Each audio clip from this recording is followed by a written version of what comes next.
Hey guys, welcome to the Video Game Dads podcast. We're three guys in a basement talk gaming, fatherhood, and everything in between. We are your hosts. I am Ben.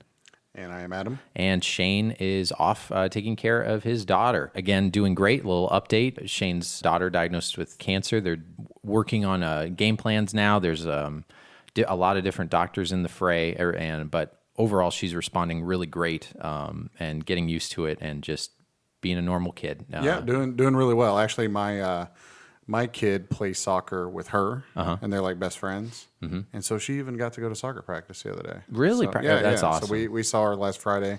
Great. Hung out, and she's doing great, looking great, acting great. Yeah. Taking all of her superpowers. Yep. And doing really well. Yep, that's what they're doing. They kind of the chemo and everything. Those are her superpowers, her super juice. Kind of awesome that all these kind of superhero movies are out right now. So she's doing great. So that's where Shane is, and we're gonna keep it going. I love this because we here can make new segments without Shane's approval. We can do anything we want because he's not here right now. That's right. Yeah, Shane. when Shane comes back, there's gonna be. What did you guys do? He's like, what did you do? I just left for freaking a couple months here, and that's a mess. So yeah, exactly. So he'll come back and fix it all. Yeah, he's the fixer. This is what happens when you leave the kids in charge. That's right. So what episode number is this? This is thank you, episode 17. 17. Yep, growing up. Oh man, we're almost adults. Almost. One more year, then we got to get kicked out of the house. One more year. And then we come back a year and a half later. Yep, we can vote. We can pick presidents now. Almost. We can. Yeah.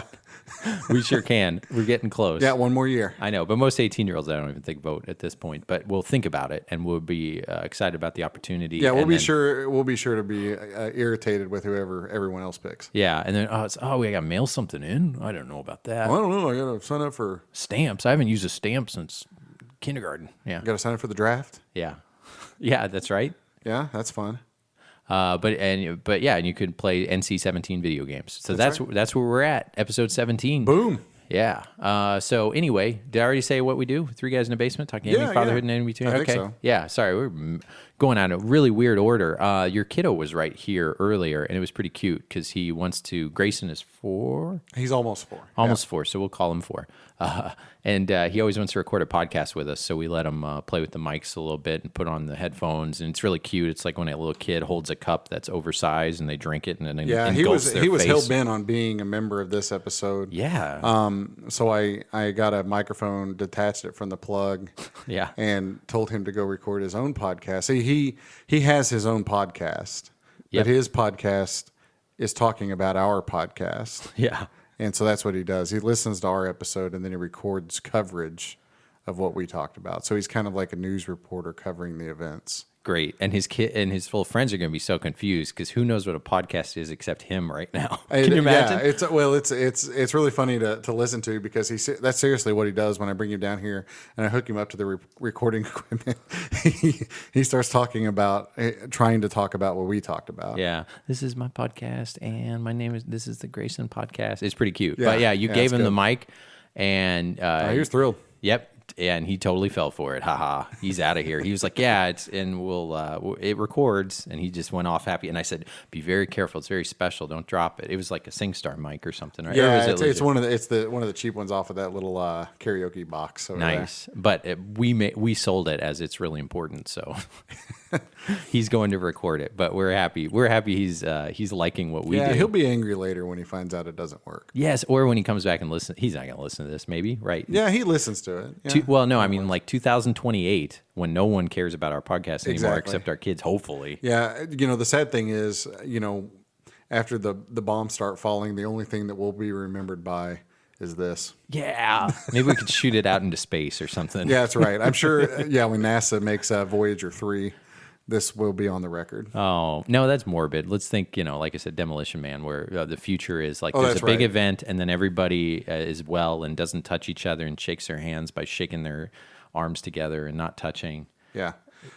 Well, maybe. And I mean, and you and I, we are going to have our heads frozen, when the time comes, right? Oh, yeah, for sure. So that we can become robotic. Yeah, for sure. In the future. Yeah. Because that always works out well. Yeah. I mean, in all the movies I've seen, have you ever seen that Forever, that Mel Gibson one? Oh, yeah. Forever Young. The pre... Well, I guess Mel Gibson's always been kind of crazy, but the pre Yeah, yeah. super crazy Mel Gibson movie, Forever Young. Yeah, when he was super popular. Yep. Yeah, it's actually not a bad flick. It's not. It's friggin' morbid and kind of scary, but yeah, it's not bad.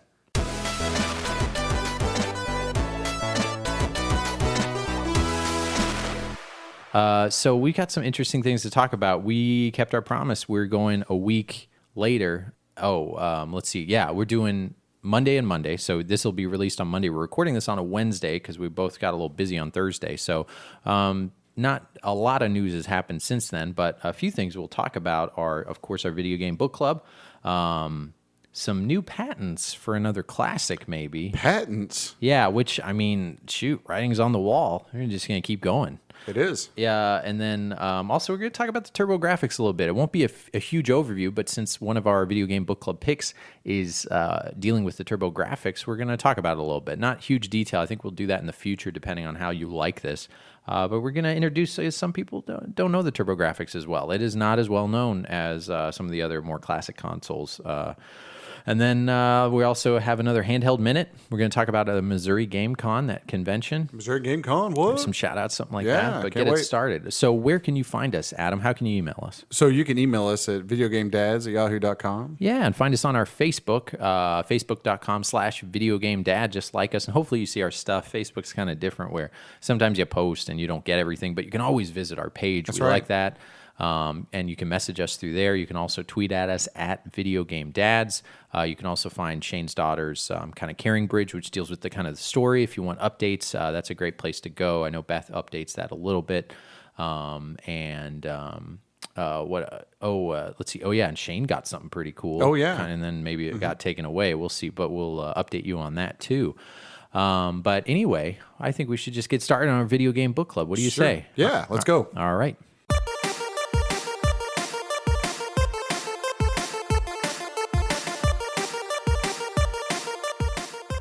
All right.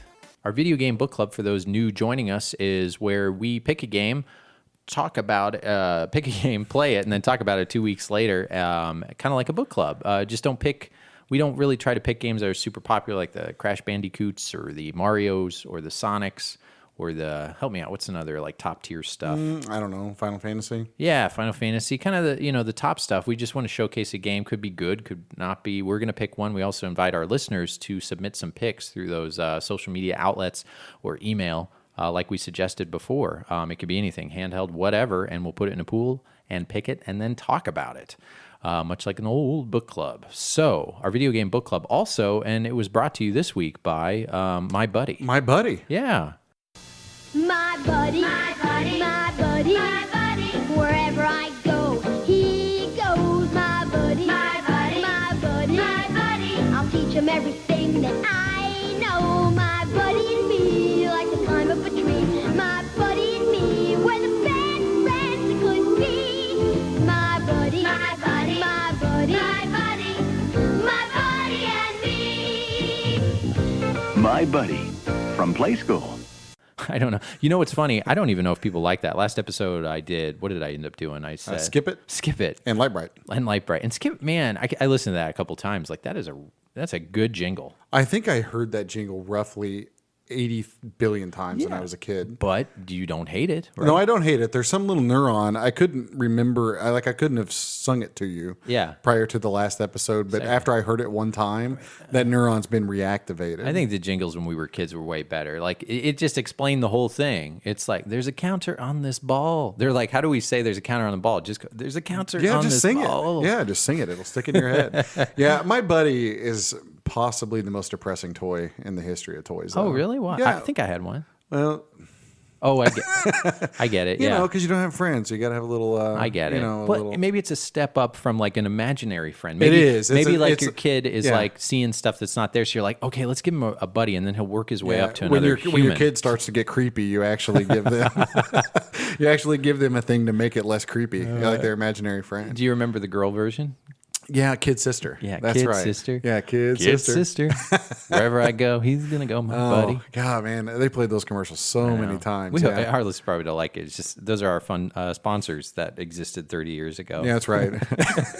We never got any feedback. We're just gonna keep doing it until someone tells us to stop. Yeah, tell us to knock it off if Yeah. you don't like it. All right. So our video game book club pick, we're actually going to go with our listener pick last time. Thank you. And it ended up being Dragon Spirit. For the NES, and this also came out for the It also came out for the Turbografx 16/PC Engine. and we could have done that, but we kind of didn't know that till we were. Yeah, I kinda didn't figure that researching. out until I started playing the NES version. But I'm so glad we're it's doing good. NES. Yeah, we're doing the NES. So I don't know. What'd you think of this, Adam? Well, it's I like it. I think it's a good game. It's a vertically scrolling shooter. Yep. Basically, but it's a little bit different because rather than your typical spaceship shooting, missiles and lasers and energy type projectiles, Yeah. you're a dragon and you're spitting fire. Yeah. Which Game of Thrones is popular now. Yeah, so it's like Daenerys Targaryen, the game, Yeah. before any of that existed. Yeah, and I never played it as a kid. You play this one as a kid? I vaguely, my problem here as I get older is that I have these memories in my head that I think are real, but I'm not really sure if they are. Maybe or you not. looked at because you looked at Nintendo Power as a kid. Oh yeah, So maybe, you have that. because I seem to have like some faint memory of this thing, but I'm not sure if that's real or I'm just remembering a commercial or an advertisement or something. But Interesting. regardless, I didn't have an extensive experience with it. Okay, all right. So, and who made this? Namco. Namco. And this was kind of, what was the year? 89, 87? It was 87, I believe, that this Okay. came out. 87. I'm not sure if that's the Japanese release or the North American release. It actually was marketed and I guess manufactured by Atari here in the States. Okay, At that makes least sense. according to the Wikipedias, which are never wrong. Okay. But 87 is essentially the release. But it as near as I could tell, it was actually based on an arcade game. Okay. Yeah. All right. And it's older demographic. So I don't know. Yeah. I liked. I don't know. We always end with the music. Let's start. The music kind of stood out to me. Yeah, it's pretty good. Yeah, I liked it. Although then I got to hear the music on the Turbografx, and that was a little bit more robust. But the music was good. It gives kind of a cinematic story, and then the opening is really different. Yeah, it's a little bit weird. It has. I wasn't kind expecting of, that. It sort of has an introductory level before you had the title screen. Yep. Spoiler alert. You It's play. it's a book you club. play We like gotta this. spoil. Yeah, you kind of play this little mini introductory level. Yeah. and then it goes back to the title screen. Yeah. and then gives you more story and a cinematic. Uh-huh. And then you start the game. So this is kind of an early game to have a sort of cinematic feel to it.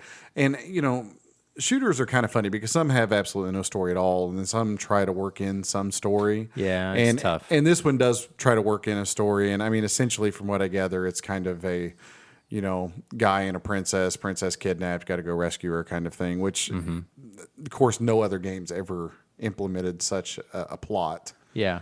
So it's very unique in that regard. It was region translated pretty well. Yeah. Which is good. I used like big word. It wasn't that weird. Welcome to die. It wasn't. What is it?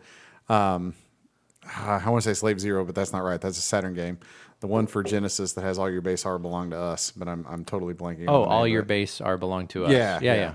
So yeah, there's no RU basing in this game. No. It's pretty. Yeah. It's a pretty good translation. Yeah, and that was and when you finish that introductory level and it goes back to the start screen, I instantly thought I messed something up because it does it kind of abruptly, so you kind of don't know it's an intro level till then it starts again.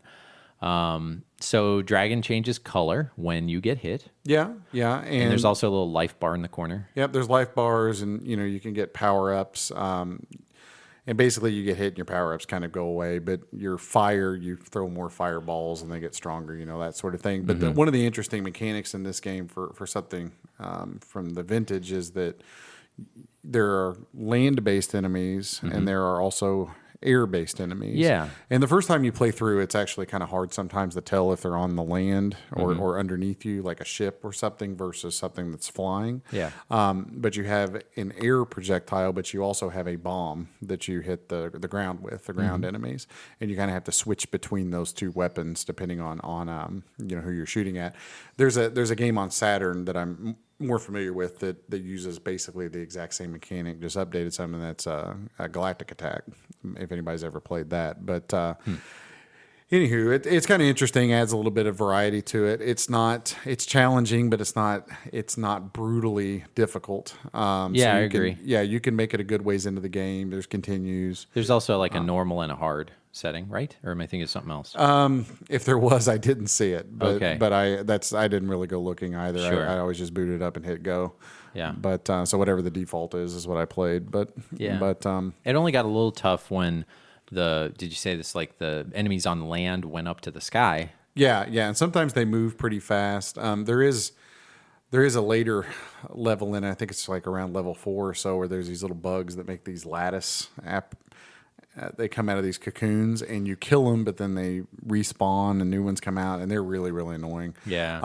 But it's a good game, and I like shooters that aren't terribly difficult because they make me feel a little bit better about myself. Yeah. Versus like R-Type, which makes me feel like the worst game player on earth. Yeah. Well, our type, more learning curve, takes a little more time. Yeah, I never have been good at R-Type. I've always been terrible. I used to own R-Type, and I'm still bad at it.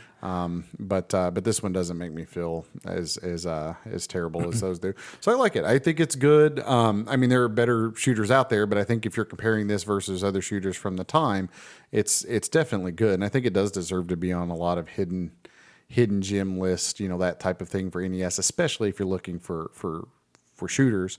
And the other thing too that bears some mention in this game is, NES always was prone to flicker and being able to put a lot of sprites on screen and all that sort of thing. Like, this game runs solid, has a solid frame rate. It does. It's got almost no flicker. Yeah. So, technologically, because this is still it's not a super early NES game, but it's still relatively early. Yeah. And all of the kinks that a lot of games of that era were prone to, this game has been programmed well enough that it kind of overcomes all of those things. So it's a good game. Yeah, that's a good point. And nothing's going to blow you away, but it has enough of a kind of unique feature with having the dragon be your ship. And the dragon, not a lot of animation going on. The dragon doesn't move while you're flying, right? Isn't he pretty stationary? He's pretty stationary. There might be 1 or 2 little frames of animation in there. Yeah, but it nothing looks much. good, and it's definitely it's a definitely worth playing game. If you're a fan of shooters, this is one you should play. But this is definitely one that I'm glad I ended up playing, because this is not technically my genre, and we're kind of digging deep in this stuff. Well, should we go to the back of the box? Sure, let's go to the back of the box. All right, so I have it here in front of me, and it's funny, the back of it says game description on the top, as if you're like, oh no, I turned it over. What am I? Oh, good. It's the game description. Dragon Spirit, and also has a subtitle of, or what is it, secondary title of, The New Legend. As, because the old legend would be Older. Okay, yeah, I was going to say, is this like a sequel? I have no idea. All right, so let's see how well, the back of the box we always kind of do for more representing, is this kind of the game that it's perceiving itself to be? And then as soon as I hit that, the thing went sideways. All right, for years now, the kingdom of Olympia had enjoyed a wonderful period of peace. Even the fearful tale of Kong Amir's heroic battle in the Demon's Wall had been long forgotten by his happy subjects. Yeah, oh my God, I'm like 1/10 through this still. And and none of these things mean anything, so it's kind of just telling us, this is like a book synopsis or whatever, like when you open the dust cover, that's what's going on here. And when Armu's marriage to Alicia, Alicia. You need to know the genealogy. Yeah, from Real World. Isn't Alicia kind of like a modern name? Maybe not. Was blessed with the birth of the royal twins, Lace and Iris. Okay. The kingdom took upon itself a sign of the fates were looking favorably upon them. But little did they know, far in the east, the wicked Galda had been amassing an army of the likes, which could not be imagined by the blackest thoughts of mankind. Whoa, that's kind of dark. Even the fearsomes wall had been resurrected from the dead to join a murderous cause. Gee, this is, I mean, There's a lot of plot for this game. Yeah, we're going to lose some listeners, me going through this. Suddenly, without warning, Galda had struck, kidnapping the princess. I mean, this is like a trailer, like telling too much of the story. It is, yeah. Like, let's see what else is that. No, this is the same stuff. Remove helplessly off his death, but could... I mean, since, normally be like, hey, you control the dragon this time. And none of this stuff is going on. So I don't know if this is a Bandai thing. Maybe. I always like a good, robust plot in my space. Yeah, I mean, in my shooter games. This is a terrible This is my least favorite back of the box we've ever done. All right, we'll just end it there, right? Yeah, I mean, let's see how it ends. The last line: "The mighty spirit of the blue dragon must rise again." Okay, so at least it ends like normally. Awesome. But good grief, a kid's supposed to go through. I think this is aimed for an older audience. What do you think? I think so. The cover, even. I mean, this is going for your 20, 30-year-old game. There were those gamers out there that were a bit older. This one's for the LARPers. Yeah, for sure. Yeah, the LARPers. Yeah. Very good. All right, so that was Dragon Spirit for the NES. Yeah, recommended. Our listener pick. Yeah. So moving on to the next game, the next one will be Blazing Lasers, which is the video game dad pick, my pick. Yep, for the Turbografx. We have moved on from that Super Nintendo to the Turbografx. Turbografx. So Blazing Lasers, I really like it. It was released in 1989, developed by Hudson Soft and Compile. Yeah, they did a lot of the Turbografx at Hudson Soft. Yeah, Hudson Soft was good back in the day. They were. Yeah. And they had the little B, right? The little B logo. Yeah, I like it. They had a B card, a B logo. They were all about bees. I'm not really sure where that comes from. It brings luck, ancient Chinese culture. Oh, is that right? Nope, just made it up. I don't know, maybe. I'm assuming it all has to do with going on it. I know. Yeah. It all has to do with luck. Watch it be right, and then I'm going to pretend that I did not know it. And I'm sure that there's something to the B. Now I want to look it up. But yeah, so Hudson, for the Turbografx, this was a launch title for the North American Turbografx. Nice. Pretty good launch title. Again, it's a vertical scrolling shooter. Yeah. This one's a little bit more traditional, but different enough. Like between the two. Spoiler, I really like this. It's over Dragon Spirit. Sure, we never really versus them, but since they were both shooters, playing them back to back too, I was digging this Blazing Lasers. Yeah, I mean it's a immensely playable game, because kind of the knock on shooters in general is that a lot of them are so difficult, and that's part of the draw of the genre is that you have to play them over and over, learn the enemy patterns, and get better and better to get a little bit further to get your bang for the buck. Yes. And then also bang for the quarter, because that's what these things originated for, money makers. Yeah. Well, in this game, it's a little bit more geared for the console. It's a little bit, quote unquote, easier, but it really makes me feel good when I play it because it has continues and everything else. But I can get nearly to the end of the game without any continues on it, which for me on a shooter, that's pretty good. So, but it has an interesting power up system. There's 4 different main kinds of weapons, and there's auxiliary weapons. You have the little options, the little spaceships that fly by your side. And the setting is of those. Spoiler space. The setting is actual space. It's in space. Yeah. At least when the game the beginning of the game, they start trying to get interesting toward a little bit later on. You're in ancient Egypt and some other places, but yeah, it's just kind of a typical game.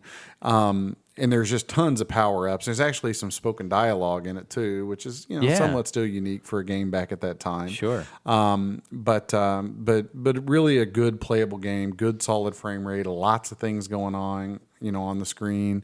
Everything moves and scrolls about like it should. Yep. Controls really well. I mean, this is one of those games that if you die, it is your fault. It's not because the game was being cheap. Yeah, not a guy came out of it because the enemy's coming out of the bottom right corner or something like that with like asteroids or whatever. Or any of the and it's not bullet hell either. I mean, it's just that enemies zip in, they shoot a bullet at you, and then you dodge it. Or there are a lot of enemies that will shoot multiple attacks, but if you know where they are and you concentrate on them when they show up and prevent them from launching their attacks, then you avoid a bunch of projectiles and additional enemies. Yeah. So you have this added benefit of kind of learning all of the all the things that are going to happen before they happen. And at the very beginning, it was a little disorienting. Like when I first played it, I was like, my head's going to explode because we're playing it through the RF. RF because this is a Turbografx, of course. Yeah, you and know, I don't have a downfalls of that system is the default one player only, and then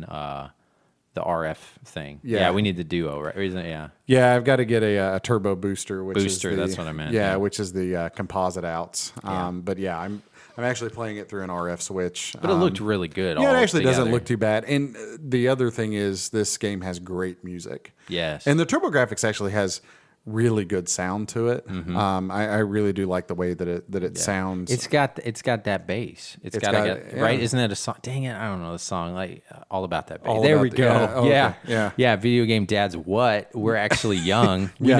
know all about that bass, No, right? we don't. All the listeners now that are No. going to come that are teenagers. We're polka fans. We're what? Polka. Polka. Yeah, we're the polka podcasting. All right, fine. We'll own it, man. We'll own it. I just barely pulled that out. There's something called dipping or dabbing or something the kids are doing. I think they're sneezing in their elbow. Is that what's going on? Yeah, that's it. That's what I thought. I would say, okay. But, then the other arm goes flying too. I think you hurt somebody. But, there's... That's right. But And it's a good way to sneeze. You shouldn't sneeze towards people. You should sneeze this dabbing way that these kids are doing. Yeah, and it is easier to play the game when Benjamin's not twerking next to you. Yeah, that's what I do. I don't know what that means. Does that mean laughing? It means tasteful dancing. First, people are going to think we're this stupid. Like early episodes, we got like comments that I was like, "Yeah, you guys are really good," but that one guy doesn't really know stuff. I'm like, I was just trying to break. I'm trying to get info out because sometimes we get a little too nerdy and we might skip some stuff that the common person, we want to explain ourselves. So then I play what does that mean? Or tell me the plot. When obviously I know it, but then I thought like this one guy is not up to your level. But anyway, boy, what are the sound? Blazing sound, Lasers. yeah, Yeah. so it does, the bass. I was saying it does. It's got a good little thump to it that something like the Super Nintendo or the Genesis doesn't quite have. And it might, the sound mixing, I don't know the specifics of the channels and like how well you can do, but it's good. I mean, all the Turbografx games I played, Yeah. the music is really good. And then of course when you get to the CD, I mean, then it gets Then it gets even then gooder. it gets real. Gets better. It gets more gooder. More gooder.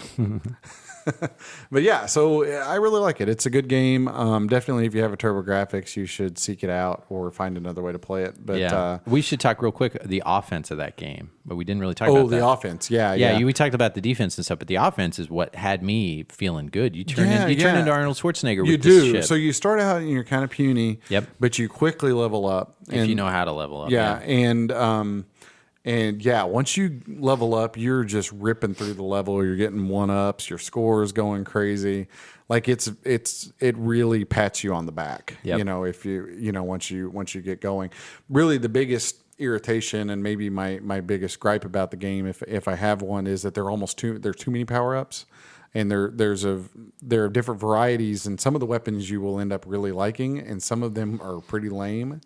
And what will happen is you will have a weapon that you really like that's leveled the way that you like it, and then you will inadvertently grab a power up that is not what you want and not as useful, and you'll die as a result. Yeah. And so that's really part of the strategy in learning this game is how to avoid power-ups, which sounds crazy, but that's It's a Contra. I think some people, luckily, because of Contra, you get that at least, right? So I think if it wasn't like Contra's the main one where it's like, oh no, don't get that. Like, keep the scatter gun, don't get the whatever. oh yeah, the spread gun. Yeah, oh yeah, that's the one to beat. Or spread gun. Yeah, the spread gun, and then you get the stupid fire ring thing, and you're like, ah, crap, might as well die. Right? That's how when you die, it goes, It's really, and it does a fortunately, flip. it's really easy to die in Contra. Yeah. Yeah. You just Dying in Contra has never been a problem. hold still for a second. Yeah. But, I think Contra is a great game that's like, if you like Contra moving into shooters, Blazing Lasers is pretty good. I like the name too. Yeah, it's definitely a cool. It's totally an 80s punk hair band. Yeah. Blazing Lasers got a nice ring to it. This game is known as Gunhead over in Japan. Yeah. And obviously we could not call it Gunhead here. Yeah, there'd probably be some. I don't know, probably. Well, yeah. maybe you might be onto something. I mean, maybe that's why they didn't name it that here. I mean, this was around the time that they were taking away all of the gray, Zapper controllers for the Nintendo and replacing them with the orange ones. Yeah. And that sort of thing. So there was definitely more public awareness about Blazing firearms Lasers and is such. very Americanized title, of course. Yeah, That makes sense. And we also stepping forward a little bit, we were going to go ahead and well, I guess let's recap. So Blazing Laser is really good. Recommend it. Yep. And get it. But in this episode, because we're talking about the Turbografx 16, we also wanted to talk a little bit about the hardware. Yeah, the hardware. About the actual system. Yeah, and then also our picks for the next one. Yeah. So what you want to do first? You want to do your picks? Let's do the picks before I forget the names of what the picks are real quick, because then we might. So our we alternate between dad and between the dads, and then we also do a listener pick. Do you have your listener thing ready, or the pool or whatever? Okay, yeah. So we might take a quick commercial break. Who knows? But let's be back right after this. It's sometime in the future. The ultimate challenge. Crossfire! Crossfire! You get caught! Crossfire! Crossfire! You get caught! Crossfire! Crossfire! Crossfire! You'll get caught up in it. All right, moving on to our next picks for our video game book club for episode 18. We have me that I get to pick one. Let's see. I am going. Okay, so we have the Turbografx, and it's my Turbografx. And it was, I don't own one like you guys, but this makes me want to own one. Sorry, as an aside, like I want a Turbografx now. I didn't think I was going to say that because I had it back in the day, like early on when I was young, and I didn't appreciate the system. And I know it, and I know it's like, now it's kind of the popular underground hipster system, kind of like what the Saturn was. And I had the Saturn back in the day, and I was like, no one liked the Saturn back in the day, and everybody gives it all this love. I'm like, where were you guys when it first came out? But I like it. Like, I like it more than I remembered that I liked it. Yeah. And I played a little here and there, but, you can, especially if you get the... you can kind of get an EverDrive for it too, because the other prohibitive thing is, the games are pretty expensive. And they're hard to find. Yeah. Unless you're going to get them on eBay and pay eBay prices. Yeah. A kind of pro tip. Pro tip. It would be like check the CD cases. Of course, like when you're going through CDs, man, that can get hard. But the Turbografx basically look like CD. And a lot of people don't know, I think I've said this before, don't know what they are when you see them. Most of the time, if you see a gray cart Nintendo, some people who think they found gold will upprice it. But some other people find the Turbografx. This thing looks like it could be, a chip that you put in a car or something like that. Yeah. It's hard to tell what it is. So sometimes you can flip through the CD section of your local flea market or your local thrift store, and you might get lucky. It's worth doing if you just have some time to kill, but I have known some people to find some. And think about now, like how many hidden, like expensive games had been there for years. Yeah, and nobody even knows what they and are. they'll flip through it, and you'll get a few people and only a select amount of people. So, that'd be a fun thing to do. And hey, if for some reason you listen to this and find one, oh man, show us a picture of it and let us know. But tell the truth. Don't be lying to us. Yeah, that they're you had it before. like the rare Pokemans. Yeah. The Nintendo games, Sega games, they're like the common ones. Sure. Mm-hmm. These are like the legendaries or Yep. whatever. I don't really know much about Pokemon. I've never. Have you found a Turbografx in the wild ever? Wild. like a system? You mean? No, either system or the game. I have found some games. You Yeah, found some games. Where at? Just I've found a couple at game stores here and there. Yeah. There Well, was a game store. I mean, like, You mean just out? non-retail. In Yeah, a yeah. A garage non-retail? sale or a. Sort of. There was a guy Non-game that I was going to buy some games from once, and I showed up at his house, and he had some Turbografx stuff Just that I bought from randomly. him. Yeah, just randomly that I wasn't really planning on finding. Yeah. But I don't know if that counts or not. I found that like the guys who have it and still have it, they were kind of the guys who they appreciated different things, like they were the audiophiles or whatever. Yeah, they're yeah. kind of the guys who like, they didn't have a Harley, but they had a Triumph. Yeah, You know what I mean? It's Yeah, something- sort of. Yeah, and they always had a beard before beards Yeah, were and I was just popular. confused by the Turbografx, and my only experience really with it as a kiddo was that we would get like the JCPenney catalog or the Sears catalog, and they would have Turbografx in that thing. And go straight to the lingerie section. What? No, the Turbografx section, the video game section. I would So there'd always be like the Nintendo, and then there was like the Sega stuff, and then there's like, well, what is this other thing called the Turbografx? And I remember seeing the games thinking, oh, this kind of look interesting, but this must be some weird cheap knockoff thing. Yeah. So I kind of dismissed it. But then on like Saturday mornings, GamePro, the old video game magazine, used to have GamePro TV with J.D. Roth, who was the host of every kids show ever back in the early 90s. And they actually covered a lot of Turbografx games on that show. I think partially because Nintendo and Sega were really particular about what they would allow them to air and not air. They're the big dogs. Yeah, so they would cover, I remember seeing Bonk and I think Legendary Axe and some of these other Turbografx games on there. And I remember thinking, wow, those games look really cool, but I don't know anybody that has one of these things. Yeah. And then, years and years and years later, as an adult, I go back and actually, get a system and start playing through them all. Yeah. So I was kind of not sure where I wanted to go with this. I still can't believe you didn't flip to the lingerie section of those Sears catalogs. Oh, no. I only looked at the video games and read the Bible. For my pick, I was going back and forth, and I was between two, and I almost there's this game called Ghost House that I kind of wanted to pick because it seems super kind of up my alley, kind of weird. Yeah, it's a little weird, that game. It's like what if like Mario and Evil Dead had a baby? Ghost House. Ghost House. That's what that is. But we'll let a listener pick that one. I ended up going with Silent Debuggers. Silent Debuggers. You're going to go there. Huh? I am going to go there. So like I don't know much about this game, right? I don't know much about it either. And that's kind of why I picked it. I know enough about it that like I want to know more about it. Okay, so Turbografx, not many people know about the system. So I guess if you are a connoisseur, you're going to know this game really well. But I started looking at some gameplay of it, and then I also have heard about it here and there. And then I played it a little bit just again tonight to be like, this game is different enough. I kind of like it, and the Turbografx is different. It's got a cool name. Yeah, Silent Debuggers. Yeah. And what is a debugger? It's something that removes a bug. Yep, that's it. So it's kind of like if the Ghostbusters were ninjas. Yes, in space. Killing bugs. Removing bugs. We're going to find out more about it by the next episode, so we're not going to be able to talk much. We made our original description may not be accurate, as it turns out. Yeah, don't be surprised. But it has some unique aspects to it, worthy of a book club pick. That's what we do this for. We talk about it, and then hopefully we'll recommend it, and then it might sound good to you. We're going to find out on our next episode of the Video Game Dads podcast. So Silent Debuggers will be the Video Game Dad book club pick. And now we're on to our listener pick. Remember, you can email us, message us, anything. Old game you used to like, not sure if it still likes, just throw it in there. We're going to put it in the pool and pick it. So we have a randomizer going.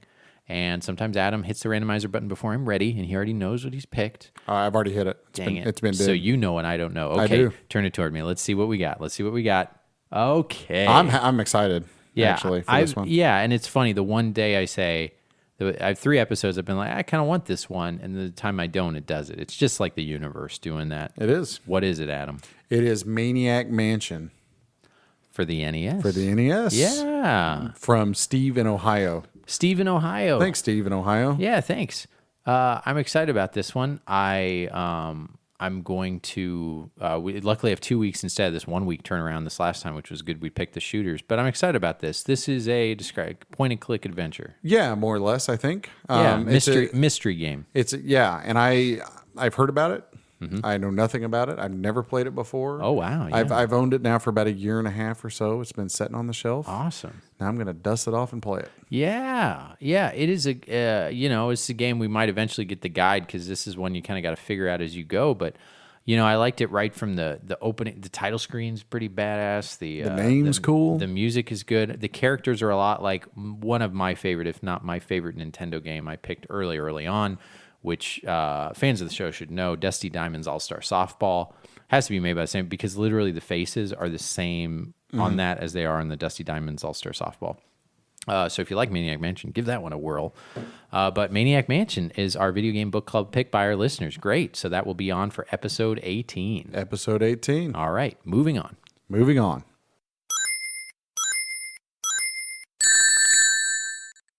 Okay, so let's talk about Turbografx hardware. Yeah. All right. So I just wanted to give a brief historical overview, kind of the Turbografx. And again, for anybody out there that's like big time Turbografx collector, whatever, I'm not. I don't know everything there is to know about the Turbografx. I'm very novice with it. Yeah. Was not there at day one. Not pretending I was. Yeah, we're not going to pretend we know what we're talking about all the time. And, but if we'd like to actually devote kind of whole episodes to some of these systems, this is going to be kind of an overview because, I do feel like a lot of people don't know enough about it. Yeah. So this is just basically an introduction because I think most people are in the same boat as you and I. Didn't grow up with it. And maybe you're even a little bit standoffish just because, you don't know anything about it. How come there's no A button and B button? What's this 1 and 2? There's a 1 and 2 button. There's no start button. It's called run. It's run. Where am I running to? So I don't like this. It's a little bit different. And the thing that I found confusing, myself for the Turbografx for a long time was that I would read magazines and they would talk about PC Engine. There's a PC Engine release, PC Engine release, PC Engine release. Yeah. And you said that. Yep. Yeah. And being a little kid, I'm thinking in my head, this is like an IBM keyboard, monochrome computer over in Japan somewhere. The PC Engine, that's like because it's Japan and all their electronics are better than ours. Mm-hmm. It's like this gas-powered supercomputer that only the Japanese people have. Yeah, and why that would we they don't have showcase for video games. So basically, the Turbografx and the PC Engine are the same thing. Yeah. Okay. So NEC, which I actually looked up what it stands for since I didn't know for the last episode, is Nippon Electric Company. Yeah, Nippon. Yeah, NIPPON. Yep. So they had interest in making a video game console because it was potential money to be made, and it was kind of a hot thing at the time. And at the time, what was out right now? So NES was out. Yeah. You kind of got your Sega stuff, your Mark III, your Sega Master type things. But no Super Nintendo. Yeah, but no Super Nintendo yet. No Genesis. No Genesis really yet. So it's kind of when video games have made their comeback and are really getting hot. Yep. Okay. So there were two companies, Hudson Soft and NEC, both of whom wanted to develop. NEC primarily wanted to make hardware so they could sell stuff and make money. And Hudson wanted to make hardware and sell stuff to make money. But they also wanted to make games, like they're software developers. They wanted to make games, and they actually developed this, or what I understand, developed the graphical powerhouse that's in the PC Engine. Yeah. And they also had developed the cartridges, which in Japan are called HU cards, HU card. Yeah. And here they're called turbo chips, even though I still call them HU cards. Yeah. But yeah, so if you see American or North American stuff, it's turbo chip because that's cooler for the American kids apparently than HU card. That's a Blazing Laser Turbografx 16. It's kind of like the Americans just say big words, Well, and the funny thing is too, if you see the PC, and there are numerous renditions of the PC Engine over in Japan. There's like 30 different hardware versions. It's crazy. Oh, awesome! But the original one is this little teeny console. It's like little bitty tiny. It's supposedly the smallest home console that's ever been released. Okay, major home console. But it's just a little tiny console, and it actually came out in Japan in '87. And then NEC was kind of looking over at America, sort of, I think, the same way Nintendo and Sega was, and being like, man, if we can sell this thing over there, we're going to make a lot of money. But it actually took until '89, almost 2 years after the original release of the PC Engine in Japan, for it to make it over to our shores. And then when they did release it, they just basically released it in like New York and LA. Okay. So they kind of had this slow ball release, and they also changed it a bunch. So they went from this little tiny cute itty bitty console to American kids don't want, some stupid little baby toy console. They want this big thing. And so they basically made it big. They took something that was small and compact and made it big. In this day and age, it's not that big now. Like the console does not feel big, but back then, it looked a little bit more I would say robust, but that's a word for it. It looked a little bit more robust. Put that thing next to an original OG Xbox, and it doesn't look like anything. Yeah, true. But I just think it's funny that like they went through all these like style changes and everything else, thinking that that's what the American kids wanted to do, or wanted to have, and maybe they were right about that. I don't know, but well, and then it's funny they do that, but then the cartridges I'm sorry, the games are not cartridges. They are just these little cards. Yeah, Yeah. the little Hue cards. I Yeah. still call it that. And that to me was the thing that kind of turned me off. And you know, this is a kid. My thinking is exactly that. Bigger is better. Like the Game Boy made sense because the Game Boy cartridges looked like tiny versions of The NES the cartridge. NES cartridge, and it was great. They were gray, they matched. When I saw the Turbografx and the Atari Lynx, I owned an Atari Lynx again when I was a kid. I ended up selling that and going more hardcore for the Game Gear. So I did have a Lynx for a while. Shane actually has my box because I could care less about cardboard. I kept the old box to keep my old like football helmets I used to get in the little turnkey thing. Did you ever get those? A little, Yeah. That you put together? I collect all. I love those things. And now they make them like look really cool now, and you don't even put them together. But anyway, back in the day, I would like get those every time I went to the grocery store, and then I would put them in my old Atari Lynx box. And then when Shane saw that in the corner, he was all excited. I was like, okay, now I just got to find a box to put my little my things I kept as a toy. And here's this box, and he like displays it and puts it up. Yeah, and he it's loves been, that thing, It's been, actually. it's funny, yeah. It was my original box. I only kept it because it's actually a strong box. It is like thick cardboard. That was the only thing. Cardboard people. Anyway, but the card to me, just as a kid, I thought, well, like obviously it's not going to be as good because it's so how little can a bitty. game fit? And not, you know, we didn't open up our cartridges back then because the NES cartridge. Now we know if you open up an NES cartridge, 80% of that space It's just air. was just open matter. Yep. Yeah, Yep. and it was done mainly for the style of that system. And It was because they wanted to make it look like a VCR tape. yeah, You know? yeah, and it wasn't, and that was less to sell to consumers. That was more to sell to the retailers. Yeah. because the retailers needed it to not look like look like a toy, right? Look like a toy Or no? not. Well, I guess the theory on the NES was they tried to make it look like a home appliance. Yeah. Something where it would sit on next to your TV and be akin to a VCR Yeah, or because the video game crash and all that Yeah, stuff. They yeah. needed to sell it, and that's So why it they- had all those accessories at launch. yeah, so and even in NES, if you take one apart, they could have made it a lot smaller than they did. They could have. It's mostly just air in there. Yeah.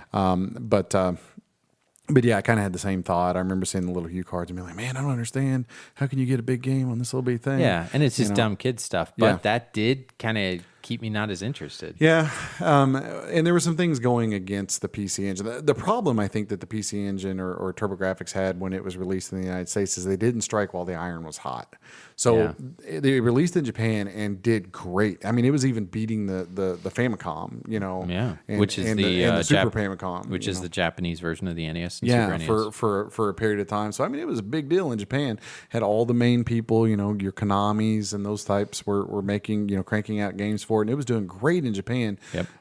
But they waited till '89 to bring it out here, and the problem with bringing out '89 is they sort of slowballed the release. They didn't really advertise it really well, and it also went up against. It basically released the same time that the Genesis was releasing. Yeah, and I didn't remember it. Like going back as a kid, and I played games. When the Turbografx came out, I remember it was kind of like I looked in the corner of a store and saw this wall full of games, and like, oh, okay, yeah, Yeah. you know, like that's out, and then yeah, you didn't get that fervor that you got with the Super Nintendo. Do you remember the Super Nintendo where all they would show, I think even the commercial just said like lightning bolts on a dark screen. It would just say Super Nintendo, and that's all it said, and we would just talk about it forever. Yeah, well, and it put the brand in your brain, you Yeah, know, where it did. where you would recognize it. And the other interesting thing too is just the packaging with the console and even the games, the packages that the games came in. They came in these little thin cardboard sleeves, basically. Mm-hmm. But inside of there was a jewel case, like a regular CD, with the cover art and everything for the game. And I actually think that had I been a kid and seen the jewel case, like the CD jewel case, I would have been much more, oh, that looks awesome, versus the thin piece of cardboard around the jewel case on the Yep. inside. So the whole thing was just a little bit strange. But you know, long story short, and obviously, it didn't take off like the Genesis or the. What was the price at launch? Do you know? I don't know off the top of my head. I think it was comparable, you know, to what I you think know, the comparable, Genesis. but more expensive.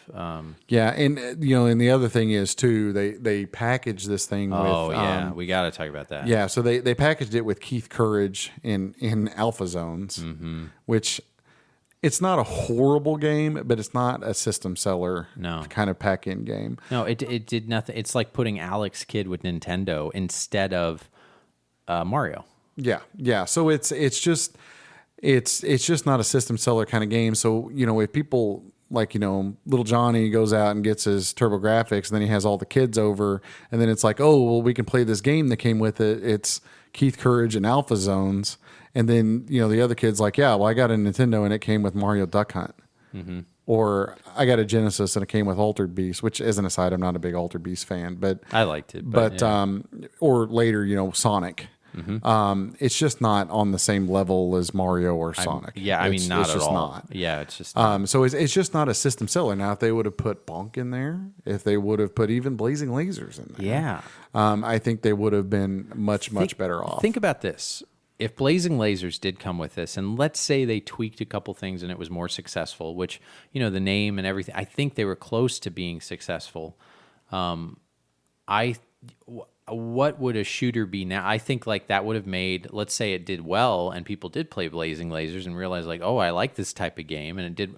I think shooters would be more of a thing even now today. Oh, yeah, absolutely. I think that the problem around that time was everybody was wanting their own mascot, right? Mario was such a big success. Yeah. You had Sega trying to cook up Sonic because Alex Kidd never really caught on. Mm-hmm.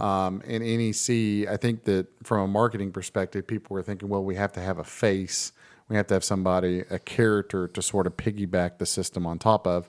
And Sega really kind of came into their own, or really did well, I would argue, because they embraced their arcade heritage. Mm-hmm. They said, hey, we're an arcade company. We're going to make arcadey kind of games, and you can have arcade-like experiences at your house. Yeah, right? and they played on, honestly, the kind of antithesis of Nintendo. They're like, Nintendo's going this way. We're going to go edgy. Edgy's overused, but really it was like when you look back at the Genesis does what Nintendo don't, it was kind of a like, hey, this is preppy over here. Here's spiked hair guy, way more interesting. They just played up on that, which actually kind of helped the two kind of grow and, cause this, the rivalry that Nintendo didn't say that there was. But yeah, they started to take market share from Nintendo. Well, sort of. And in that rivalry, it kind of forced people into camps, right? You were a Nintendo guy or you were a Sega guy. That is one of the negative things. And then, but people sort of embraced their system, if that makes sense. Yeah. And nobody really embraced the Turbografx, if that makes sense. Yeah, not a large. It did not take a market share. Yeah, at least not a large number of people. So but aside from all of that, there are some really, really good games that came out on the Turbografx. Some great games, actually. Yeah. There was many games came out in Japan that never made their way here, and we're not going to go into. Is it region free? Like, could I get a Japanese one and play the Hue card? I don't believe so. I think I do believe it's region locked. I could be wrong on that, but I do think that that's the case. Yeah. I just don't know what the if let us know. That's a good time to write in if you know some extra little tidbits. I've never come across import Turbografx games that I've bought. I have several Hue cards, but they're all North American. Yeah, releases. but if you remotely like shooters, I mean, you probably would already know you like the system. But it's got tons of them, especially PC Engine. And you can sometimes importing the game. Okay, the other thing. Let's talk now. The price of this stuff now is ridiculous. Yeah, some of the games are quite expensive. Yeah, a lot of the games are expensive. Yeah, and again, that's because of the rarity. And there's also kind of a what's the word? Sort of the nerdy elitist. Yeah, well, I hate to use the word elitist, but yeah, it's sort of a connoisseur. Hey, I'm a Turbografx guy. It kind of differentiates you. There's a romanticization of Turbografx, I think, now. Yeah, and it makes sense because honestly, talking about Nintendo all the time gets a little boring. Talk about this. That's why, Dreamcast is interesting when you can kind of talk about this better because you already kind of know, hey, this guy is something different, there's something different about him. But yeah, being able to talk about the Turbografx with a water cooler guy compared to the new NES Classic that comes out, it just doesn't happen. So yeah, it is kind of more the same type of guy I said before, like the audiophile, the ones that talk about the type of needle they use for their record player or something like that, which I became that kind of guy when I started getting into records and you got into records. So it is nice to kind of talk about and discover something different. Yeah, but it is legitimately cool. I mean, there are some super good games on it. Having this start of the week, I want one now. I legitimately now figure out a way to get one. And you know, we won't get into it today, but there's a CD add-on. There's all kinds of system card updates. There's Super Graphics games. There's other things on beyond the base model of the Turbografx that were released after the fact, but. Of the standard Turbografx games, the Turbo Chip cards or the Hue cards, there were 94 released in North America. Okay. But there's a total of 138 releases for the system, including CD attachments and that sort of thing that came out in North America. Yeah. But there are a lot of like classic franchises where the quote unquote definitive version or the best game of those franchises from the time is the PC Engine version, or among them. And then there are a lot of games that are specific to the system that weren't ever released anywhere else that are really good games. Things like Air Zonk or Devil's Crush or Bonk or whatever. But even the Bomberman versions, from the Turbografx are really, really good. Yeah. Just in general. But one of the nice things, and I'm going to get flamed for saying this, but I sort of liken the Turbografx to things like the Dreamcast or even things like the Wii U. Yeah. Where I know, I think those could be in a subcategory. When you have these systems that don't immediately take off, what happens is they don't get a lot of shovelware. And so a lot of the games that do end up coming over from overseas and those kinds of things are really good games. And there's just not quite as much garbage on the system because, take the opposite of the Wii and the PS2. Great games on that library, in those library too. But yes, the percentage. Yeah, but if you just go pick a random game out of the library, there's a really good chance it's going to be a piece of garbage. Yeah. And really, almost everything I've ever played on the Turbografx has been a good, solid game. Yeah, and different. That's the other kind of different. Thing. If you're craving different, and there's something to be said about music and graphics. And how we have to say how they spell the graphics, GRAFX, right? Yeah, it's got to have the X in there. Yeah, and there's no I or anything. Yeah, they were doing X before it was popular because X was a '90s thing. It was. So they were ahead of the game. They were trendsetters on the overuse of the letter X. They were. Yeah. They should have called it the NEC Surge. Yeah, but again, they called it the Turbografx because the American kids will think that's cool. PC Engine sounds nerdy. Yeah.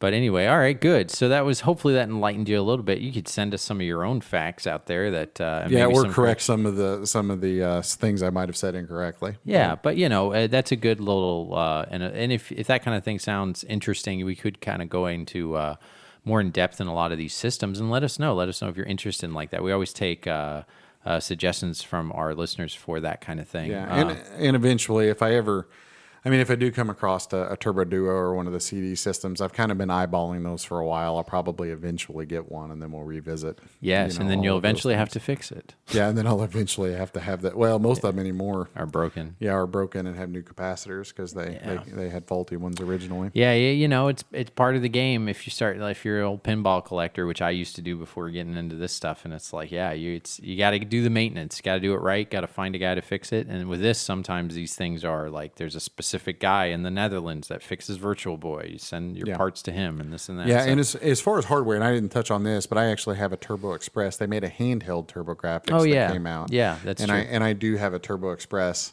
And there's like one guy that redoes the capacitors, puts new screens in them. He'll put AV outs on them. I actually need to send mine to him because I'm going to get it modified, I think, and get the because I have bad sound capacitors in mine. What about the screen? It runs really good. Oh, just good. It's just a screen from 1990 or whatever, so it's got a lot of ghosting, and that's what you can have new LCDs put on them. And I struggle with that because I like having the original hardware. I'm the same way with that. Like when I did my Game Gear, I think I talked about recently. Like that was the one system. Well, I say that, and I told you I had the Atari Lynx, but I'm not in a hurry to rebuy that. But the Game Gear, I went and got one, all new capacitors, everything's clean, like everyone's changed, and I had the option, which wouldn't have been that much more, to have the screen it's like changed out. $30 or something. Yeah, it would have been a little bit more, but I was like, no, I want to play it the way I used to, where I got to get that right angle, and it's backlit already.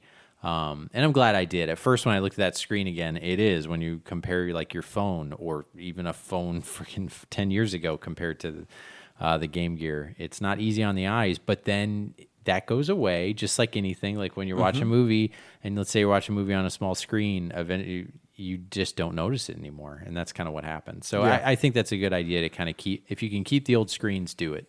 Yeah. That's So an arcade thing too with the big arcades. Like that's also a debate there is the authenticity. You know, who cares? That's all like elitist stuff. Just do what you want to do, what looks good. You want to change your freaking to LED and just do it, you know, but do what you like and just kind of, do what you like. Don't care about what anybody else thinks. And the only last thing I wanted to mention about the Turbografx, just in case You said this like 4 times. I know. I just keep remembering little things. Sure. The one thing to always keep in mind about the system is it only has one controller output on it. Yes. So if you do come across one of these in the wild and you do want to pick it up, just be aware that it only takes one controller unless you get the multi-tap, which is called the Turbo Tap, which will allow you to have, I think, 5 players actually in total, or maybe it's 4. 4, I think. I can't remember how many. Maybe it's 4, but I clearly don't have one. I just have the single player. How much does that thing go for? A lot, I think. Yeah, because great. they're everything for the Turbografx is kind of expensive just because there's not much of it. Yep. Yeah, you're getting into wine country with this kind of stuff. This ain't box wine. This Turbografx.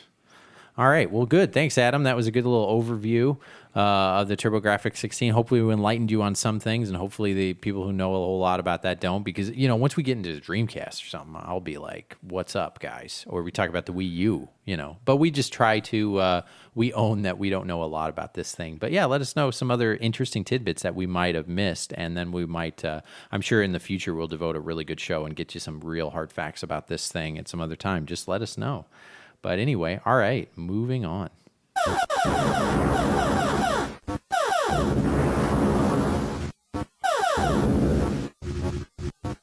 All right, so, I should, you know, in case anybody remembered, I said my kid had to have his sonogram, and it was just what I thought. He went in, and it was just like in traffic, and it was, It's all brain. And my wife wanted me to go with her because she thought it would be like difficult to like manage him, and at the end she was like, "Oh, you didn't really need to come." I'm like, "Great, thanks."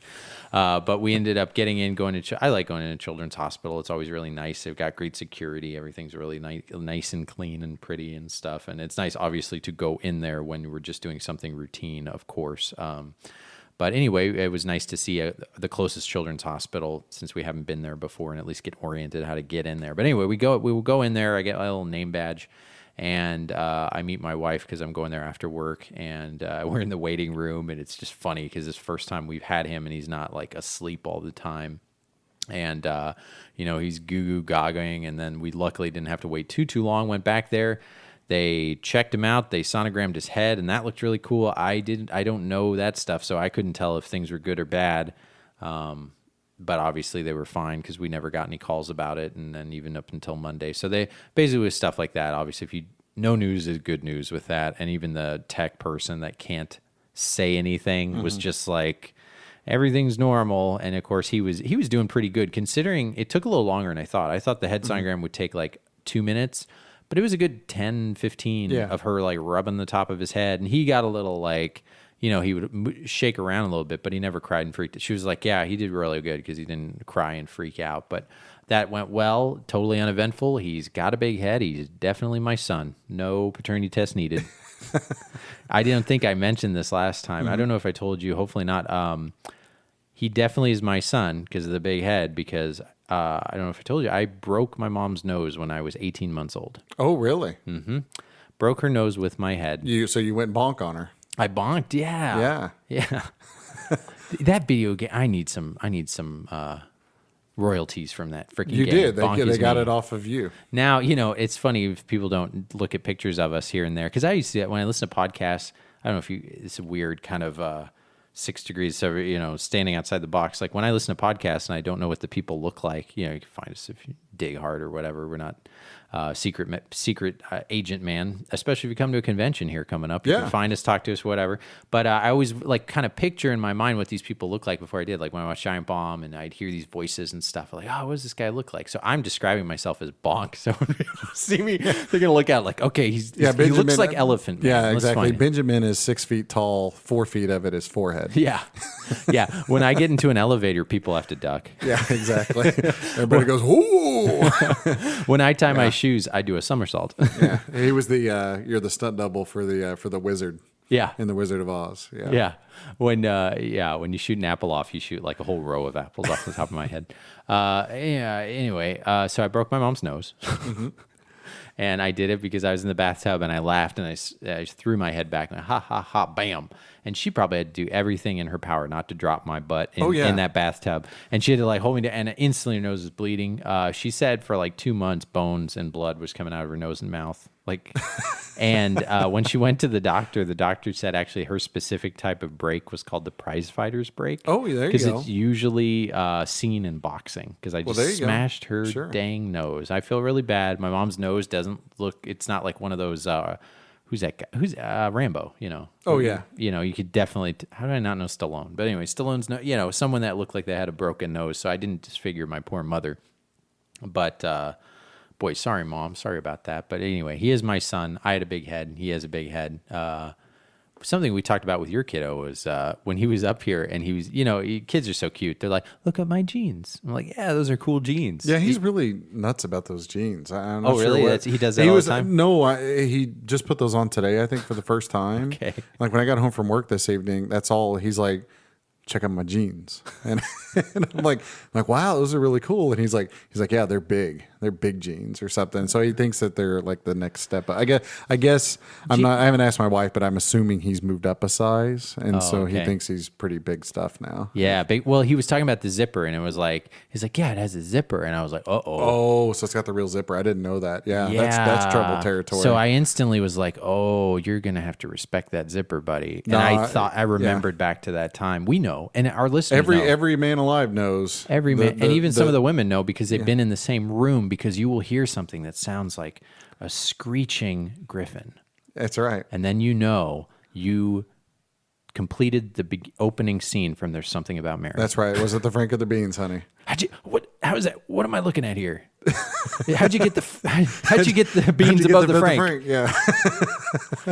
Oh man. Yeah. No, that's a tragic lesson that every man has learned. Yeah, a couple of times, and luckily, I'm thinking back on it.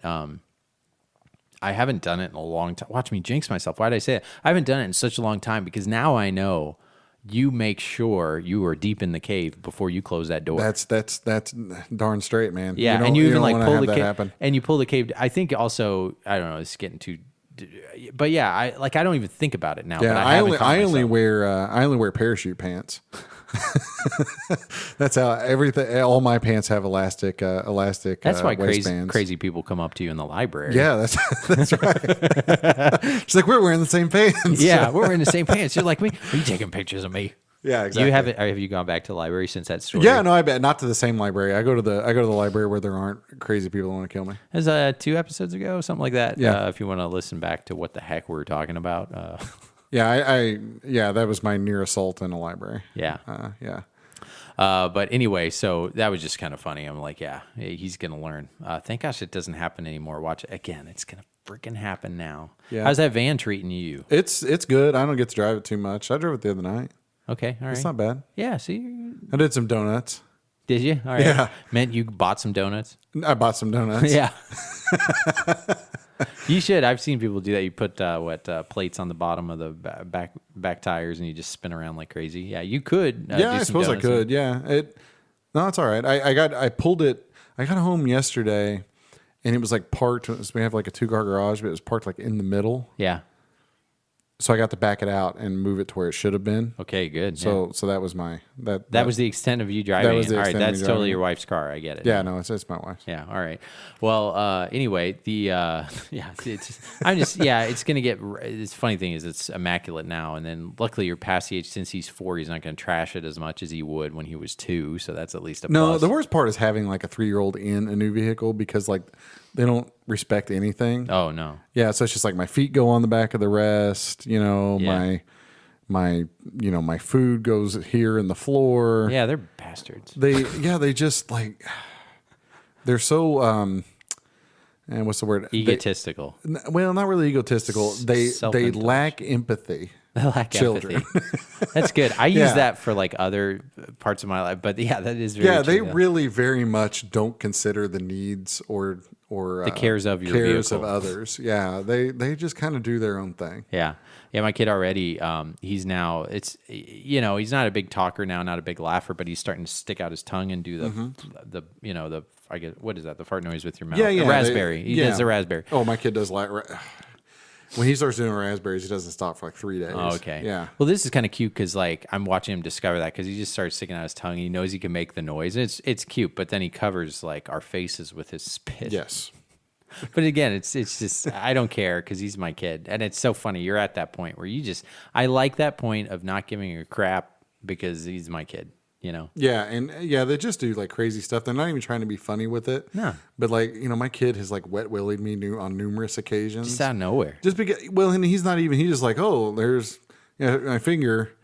I mean, it's got a little bit of spit on it, but why wouldn't you want it in your ear hole? Yeah. They just do things. I know. And it's like, you can't get too mad because you're doing the same stuff. I'm sure I was every bit as bad, but worse, when I was a kid too. But, when you're up at midnight and they're yelling and crying and you can't console them, like just being able to deal with it yourself. Yeah. If that makes sense. Okay. Like, like just kind of ride it out, not get yourself bent too out of shape, Yeah. Kind of. Well, also you get to know them, like as far as like their schedule and things like that. And they all have little things that are their thing. Yeah, we're all stuff they creatures of respond habit. to. It's good you mentioned that because there was one thing that I've yet to mention that I've been wanting to. So when I was a kid, I had a blankie. Did you have a blankie? I want to put blankie in the title because like this is an important story. Did you have a blankie? I didn't have a blankie. I had some other stuff. I definitely had a blankie. Hopefully some of our listeners did too, so you can agree with me how important a blankie is. I remember mine was blue, and I love the heck out of it. Yep. And what was specific about this blankie was it kind of had a waffle texture to the middle of it. It was cotton. It was kind of breathable, but it had little squares in it, and then the outside was satin. Okay, very specific blankie, right? Turns out they don't make those kind of blankies anymore for kids. And I love this thing so much. My mom used to like cut it in fourths and then wash different parts of it. She'd wait till I was asleep and would take it out and like wash it. And I love this thing. I remember curling up and making it rub my face. Like Linus from Peanuts. Yeah, completely. Yeah. Completely. And it was it was just my thing. And I remember it got worn out, but I would always just have a part of it kind of touching my nose, and I would fall asleep with it, holding it against my cheek. So I made and of course my wife, like you, I guess, not a blankie person, so she didn't think it was really. She's like, he's got tons of blankets, and I went on a search of the internet to the point where I was almost going to give up and ask some of our listeners to try to find this specific blanket, and it's just kind of a waffle. Like I already said, it's a waffle texture with satin corners. And all the blankies now are made of fleece because fleece wasn't a thing when we were kids. Yeah. It started to be a thing after, like, I don't know, the birth of grunge or something. But now everything is fleece, and that's fine. Fleece is fine. But I wanted that specific blanket because I remembered it, and I wanted that for my son. I wanted that to be his blankie. And my wife was just totally like, oh, this is ridiculous. He's got tons of blankets, all this. And then I finally found it. It was a search, and it's at Dillard's. Dillard's, a new sponsor. Actually, we're just going to plug the heck out of Dillard's. Because Dillard's is probably going the way of the dodo, like Sears and all this other stuff. They don't have any money to go. But it's a Dillard's exclusive, and I forget the brand of it all. But you can find it. It was the exact thing, and it had a bow around it. And then all the reviews, 470 reviews, were all like, "Oh my God, this is the same blanket I had as a kid. Oh my God, I've been searching for this all the time." Oh my, and all these parents, I think buying it for their kids like me. So if you're a listener that knows what I'm talking about, maybe at this specific blanket, make me not feel as crazy as I am right now, probably to Adam. But like, it was really important. So of course, I bought 3 of them. Oh, sure. And I told my wife 2 were for him and 1 was to save. But really, I opened it and I just like freaking, I have it in the bed in case, my shoulder gets, this thing's not big enough to cover an adult.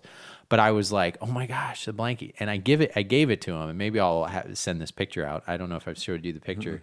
I got him a yellow one. Didn't want to do blue. I wanted this kid to, do something. Got the specific blanket. And within like 2 minutes of giving it to him, he like grabs it and like looks at it and like holds it up and is like feeling the texture and he's digging it. And I was oh, this is great. It was like me and him talked beforehand and say, listen, okay, you're going to get another blanket. Please act like it's a big deal. But he's 4 months old, so I can't have this conversation with him. So I look good in front of your mom and I show her that I was right all along.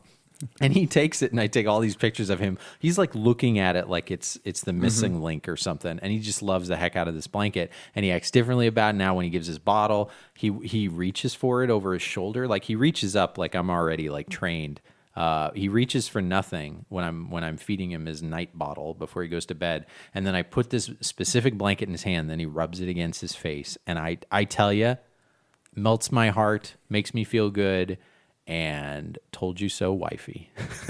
And she knows totally like, okay, you were right. I was like, he loves his blanket, doesn't he? It was a good idea for the. She's like, yeah, it was a good idea for the blanket. I'm like, oh yeah. So anyway, find it at Dillard's if you search blanket, and then look at those reviews because I'm not lying. It was great. I need to put a review on there too. They're not much, like I don't know, $15-$17. A lot for a little tiny blanket, but like for me to find it, priceless. Do you know what's the?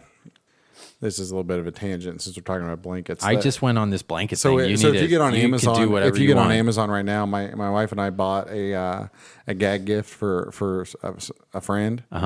They have shirtless Nicolas Cage blankets and pillowcases on Amazon. All right, Google it. Shirtless, young or old? Youngish. Okay. Funniest thing you'll ever see in your life. What circa movie are we talking? Like we're talking like Leaving Las Vegas kind of. Oh yeah, early Nick Cage kind of era. But yeah, a shirtless Nicolas Cage on your pillowcase. That's the way to go to sleep. Yeah, there are all kinds of crazy things that people have screen printed on all kinds of blankets and such. But if you get on Amazon, there are tons of these things, and they're all hilarious. All right, awesome. We should do that and put it on your guest bed because then if people come over a second time, they're good friends because they see that. It's a creep test, is what that is. It's to see how legit your friends really are. Yeah, exactly. And how much they talk about you behind your back. Yeah. What do you mean you don't like Nick Cage? Wait, you don't like Nicolas Cage? We bought you special sheets. Yeah. I mean, what are you saying?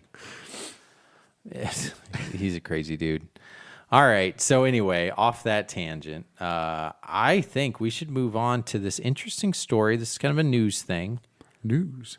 The NES Classic went into the Super NES Mini Classic. Yes. Which, and then now there are some patents that came out revealing that there might be a Nintendo 64 Classic, N64 Classic. Ooh. Yeah. So the Super Nintendo, as of right now when we're recording, it has still not been released for pre-order. Correct. But it did. It went up for Walmart, and you know who got it out of the video game dads? Mr. Shane. Shane did. Shane was all over it. You and I were both asleep early. Yeah, he was asleep. We were asleep. Here's the sad part of this. It was like 10 o'clock on a Saturday night, I think, or maybe it was Friday night. It wasn't even 10. It was like 9. Yeah, and Shane was like, SNES Classic's out. You guys need to grab one or whatever. I didn't see it till the next morning. Me neither. Because I was already out. We were out. And then, of course, I look at it, and it's like, and it was up for a long time, like half hour. Yeah, something like that. Half hour is a long time for that thing.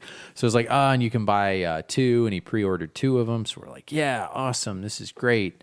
And then early today and yesterday, they were saying that they were canceling a lot of these orders. Dude, they canceled all of them. All of them. And I feel like this is like like almost a million, hundreds of thousands of people put in orders, and it was going on eBay. And what's weird is Walmart, right? It was Walmart. Yep. Walmart said that it was a mistake and it shouldn't have been released that early. Yet, it sure seemed like they did it on purpose based on the timing. Well, they sort of like advertised it and put it up on the website. So yeah, and even on their personal Twitter, I saw someone like message them and said, "Oh my gosh, I got one! I'm so happy!" at Walmart, and Walmart's like, "Oh, great to hear! Awesome! We're glad you scored one." So that doesn't sound like it was a big mess up, and it also took. A week for them to over week, right? It wasn't this Saturday. It was the Saturday before. Yeah, something like that. Around a week. I mean, yeah. So they're just now doing it, and who knows why? There's a lot of speculation. We won't get into that, but it's like, oh, that would have made me feel bad. And Shane's pretty deflated. His texts were like, oh, "This is kind of." It's like, dude, we'll get one if we're meant to get one. But like, they're gonna hopefully make more. But anyway, so sorry if some of our listeners also, but the scalpers, at least the people who were just in it to resell it now are out of it. So that's at least a good thing. But anyway, so there was a European patent put out that was in the same mold as the ones that for the Super NES Classic and the NES Classic. Yep. And it filed by Nintendo, and the drawings and everything showed the Nintendo 64 controller. So Maybe they're just putting a placeholder on it, but I mean, that's a pretty strong citing that they're going to make a 64 Classic, which I wasn't really thinking they would do. I thought maybe they would. Maybe because they did the others, but we're getting into complex. Like, what are they going to do? A GameCube Classic? Maybe. See, okay, I really don't think they're going to do that. Dude, don't put it past Nintendo, man. They'll do weird stuff. Yeah, they do. Oh, I said that earlier. They are a serial killer. Don't expect to know what they're going to do. But like the GameCube, then you're dealing with disc space. You're also dealing with, I mean, again, two collectors. A lot of collectors like the GameCube, but a lot of other people, when that thing came out, even when it was out, everybody's like, that's the kid console. And they wanted to like it. I love the GameCube, and I love how much everybody hates the GameCube. Did you love it back in the day? Oh, yeah. Okay. All right. No, fine. GameCube was my primary system of that generation. All right. So then you get it passed, but like a lot of people weren't like that. They no, kind of I love it. I get on Facebook, and people start trashing on the Cube, and I always come to its defense. No, now it's in vogue. Yeah, no, it's not even in vogue. People hate the GameCube. Still? Yeah, I mean, there are some people that people either really, really like it or really, really hate it. Yeah. I think that the haters just like to hate on stuff. I think they're hating on something they never even really played or much less understand. But the same buddy when I had the Super NES. But I the love how Genesis. much people hate it because everybody talks about, oh, it's a kiddie system and it's underpowered and blah blah blah. It's not underpowered. Again, I don't want to start a flame war, but it was very in the vein of what was expected of things in that generation. And it's got great games, got great exclusives, that you couldn't play on the other systems. It does. It does. And I think the cool, like how it's a small disc, how it's a perfect cube. It's very Japanese. No, I agree. It's the dumbest looking console on earth. Like, no, I mean, the aesthetics of it are horrible. I think, it being purple. Most of them are indigo, whatever they want to say. It's but there's just something fun about that game, and part of it's nostalgia because that's what me and my friends played, the whole time I was in college. But okay. But man, we played the heck out of that thing, and I really like it. GameCube is arguably my favorite system. Wow. Okay. Good. But, I don't even think I knew that. You've never talked this passionately about the game. Yeah, I really like the Cube. Eventually I'd like to have the full NTSC set. How many do you have the GameCube? You got a lot. 300-ish. That is a ton. I didn't even know that. Yeah, there's like 400 because you have them on that turnstile thing, so I can't really tell. Yeah, I can only see but I've got a good chunk of the GameCube library. Wow, yeah. But I really like the Cube. Cube's my jam. Your jam, and also the Wii U. Yeah, well, I wouldn't put Wii U on the same. Oh, all right. I mean, for me personally, on the same shelf as the GameCube. Like every system needs its lovers. We'll put it that way. Like it wasn't my thing. I didn't hate it back in the day. Don't get me wrong. I just remember people hating it to the point where now when people like it, I'm like, man, I didn't see anybody that loved it. My buddy had it, and even he kind of said like, I played Super Mario Sunshine, I played these others. I do like their code name, the Dolphin. That's pretty cool. No, I like the Cube, but we need to move back to the N64. Yeah, so the N64 Classic, I thought it'd be interesting. Like, interesting that if it comes out, I really feel like if it does come out, I'm going to say a couple things early, and we can kind of look back at this and see how right we are, because we haven't done that yet. And I thought that would be interesting to talk about the game list, talk about the price. I'm just going to throw this out there. I'm going to go for saying it's going to be $100. Oh, or a little bit more. I was actually going to say like 120.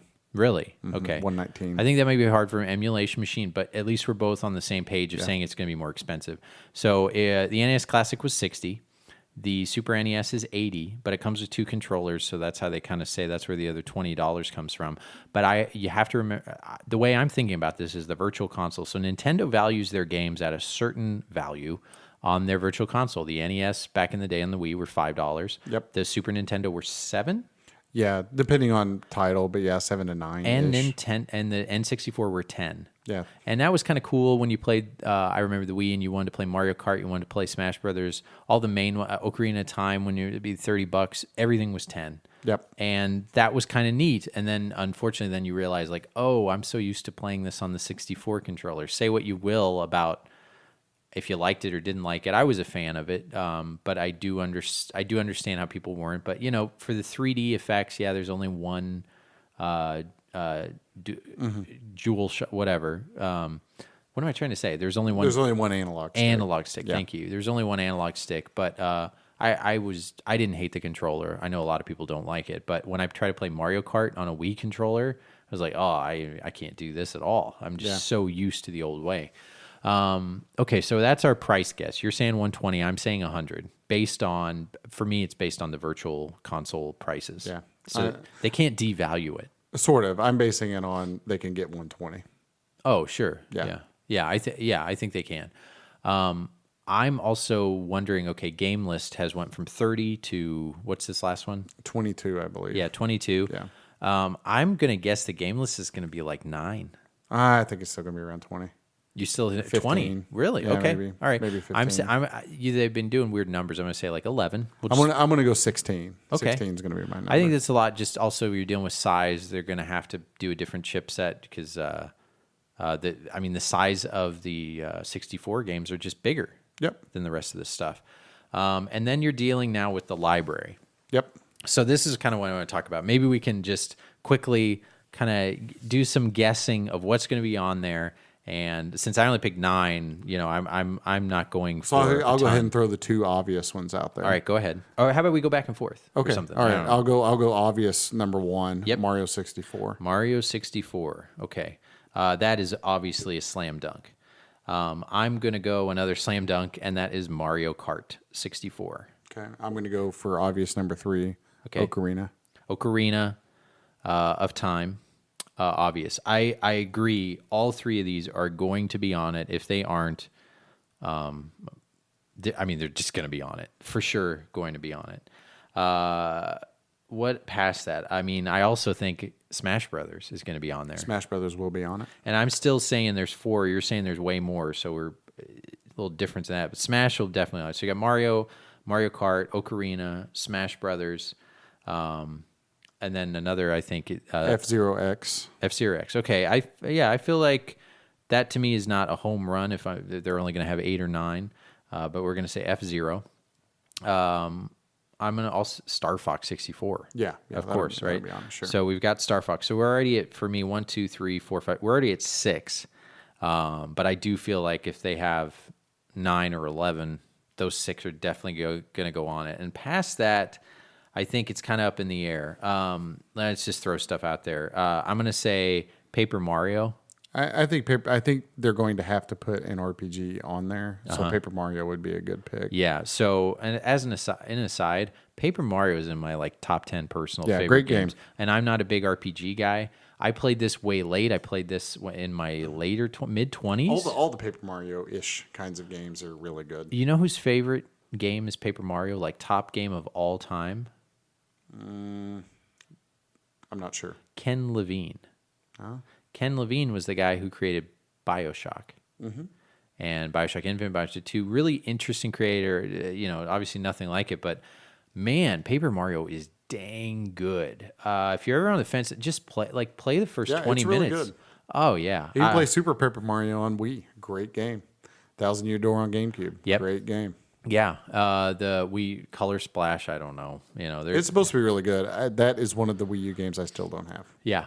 Yeah, I don't because either. I'm waiting to find it cheap, which will probably never happen. I don't either. So Paper Mario. Okay, I'm gonna guess. Any others you think? Pilot Wings, I think, is a possibility. I think Pilot Wings is a possibility. I would want that on there, but they didn't pick it for the Super. But I also think Super had a way more pool to pick from. The 64, once you kind of get out of the top 50, there's a big drop off. Yeah, one of the cruising games will be on there. Probably Cruising USA. Okay, that's what I was saying too. So of a driving game, I don't know if they would do Cruising and F-Zero. I would hope they did F-Zero because F-Zero is really good.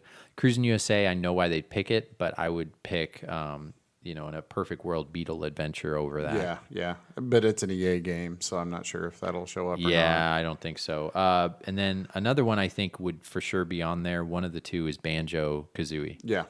And there's also the sequel, Banjo-Tooie. Those are third-person platformers. I doubt they would put both of them on there. But if they did put a one and a sequel, I think it would be those. Mm-hmm. But if they're going 16 like you're thinking, I think they could do both. Yeah. Well, and one of the big question marks I have is, if you're going to do Ocarina, are you going to do Majora's Mask? Is that going to show up? Yeah, on that there? could 'Cause be the other. that would be a Yeah. sleeper. They're you know? definitely not going to do Majora over Ocarina. No, of no, course. no. I mean, then we're talking it'll crazy be both, stuff. not Yeah. Majora without Ocarina. Another one that I think is a possibility that I think would be great, but I don't know. But they always seem to pick one kind of out of nowhere, the Ghouls and Ghosts and the original. I'm going to say Blast Corps. Yeah, no, that's a great game. It's one of my favorite N64 games. Not a home run, not one for sure I'd go on there, but that's one I think could be on there. Yeah, my out of left field Black Horse pick is Mischief Makers, Oh yeah, which is a treasure game. watch that one be on the Japanese release of the Yeah, 64, probably will. It'll right? probably be on the Yeah, yeah. Japanese release and not on ours. Another one that might be on there, racing. The only other one I think could is Excitebike 64. Yeah, that would be good. That is one a lot of people played. I don't think it holds up all that great, but it doesn't mean they wouldn't pick it. Yeah, and if they do a sports game, they could do I don't think. 1080. Oh, Or good 1080 call. Avalanche. So I think that would be a good fit for the system. I'm really holding out hope that somehow they get NBA Showtime on there. Oh no. Yeah, right. it'll never show up, but I would love that to be on it. Yeah. So another one. Did I mention Wave Race? Oh, Wave Race will be on there. Yeah, like it should be. I Yeah. think that would be on there. But that to me is almost like a Pilot Wings where I think it might, but who knows? But I would say Wave Race. Yeah, it'd be kind of a even crime if they that's do, not on there. Even if they do 10 or 12. Yeah, it's like the voice that they had in there. I liked Wave Race. If you didn't play it, but Yeah. I loved Wave Race. And obviously, if they can put GoldenEye or Perfect Dark on there, they will. But I'm not sure what the legal issues are with that. Yeah. being that Rare is now owned There's by a reason why I Microsoft didn't even and- bring that up because Yeah. GoldenEye, I mean, arguably, next to Mario, hours played, probably GoldenEye. Let's say if there's some magical clock that you had in every Nintendo 64, what's the game that has gotten the most runtime? Even though Mario 64, I really still think it's GoldenEye. Oh yeah, Hours played. I played. Everybody GoldenEye to played the death. crud Yeah. out of that. And if they don't put GoldenEye on here, oh God, I can't wait till watching all those videos of everybody crying. Like, I could see why they won't, like you said. But boy, out of anything licensed, they should really try their best to do that. Oh, how about that? Would they ever put in an unreleased game?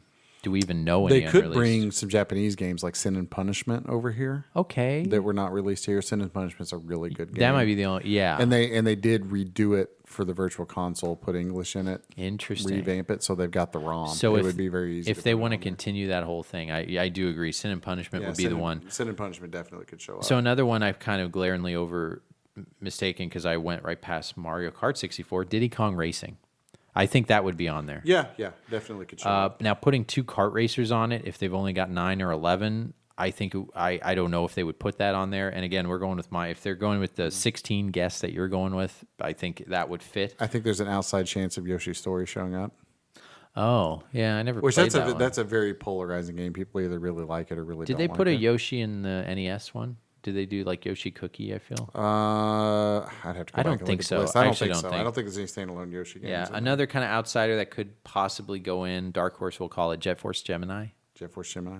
Yeah, is that a rare or is that NES? That's Nintendo. That's Rare. It's rare. Yeah, right. Rare meaning the. Rare meaning the company. Yeah, Rare, yeah. Not But it's Rare. sports, I mean, sports. They had Madden on there. They had Ken Griffey Jr. wasn't bad, but Yeah. I mean, there's so many like.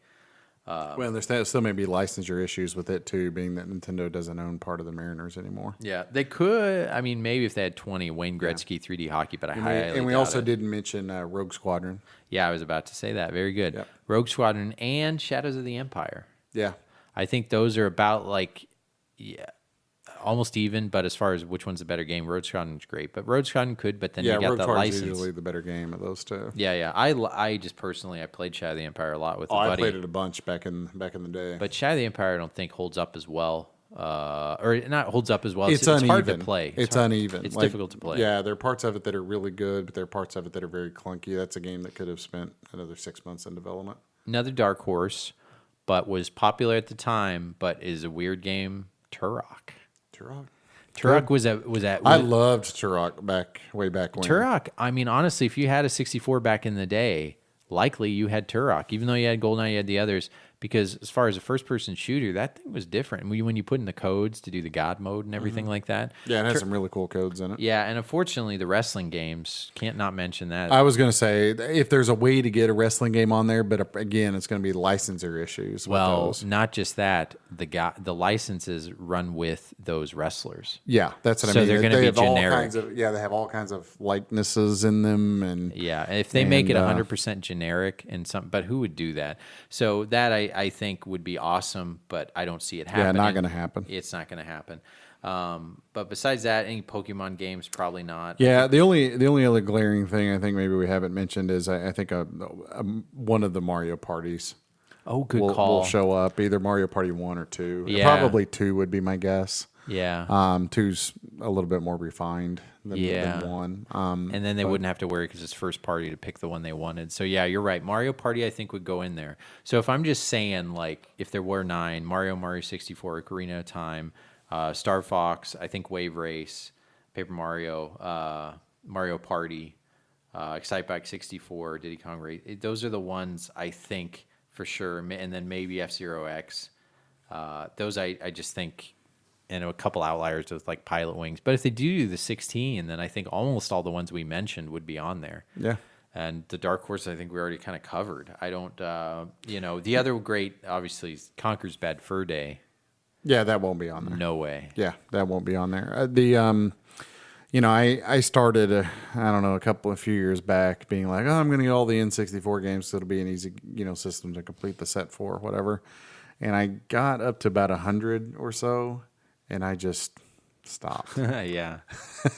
Because I basically have everything that's not a sports game at this point. So most of what I have left is your NFL quarterback clubs, your Madden this, and your... Which is funny. Did you know that, like, because I like subsets and collecting subsets, I have all the NFL quarterback clubs, and I have all the Maddens. I know you're not probably impressed because you can find those easily, but I literally, those two, I have all of them. Now, it's fun. I don't have them on my shelf. They're just kind of in the corner.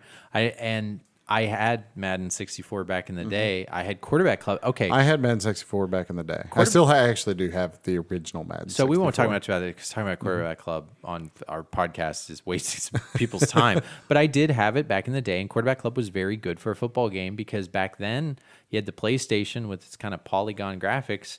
This thing, it was a muddy system. It was a foggy system.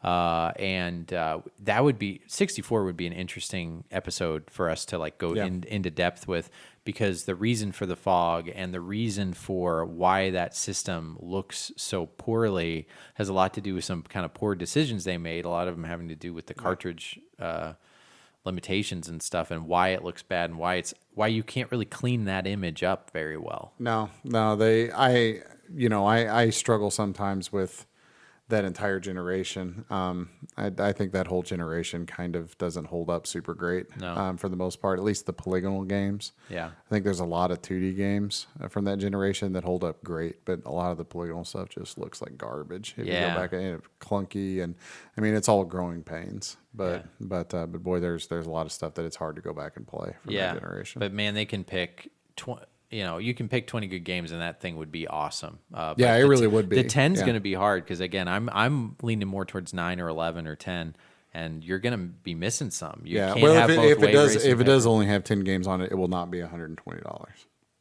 Okay, all right. So we're still saying that. I'm saying 9, 10, or 11, 9 or 11, and it's going to be $100. And you're saying 120 and 16. I'd rather have your scenario, to be honest with you.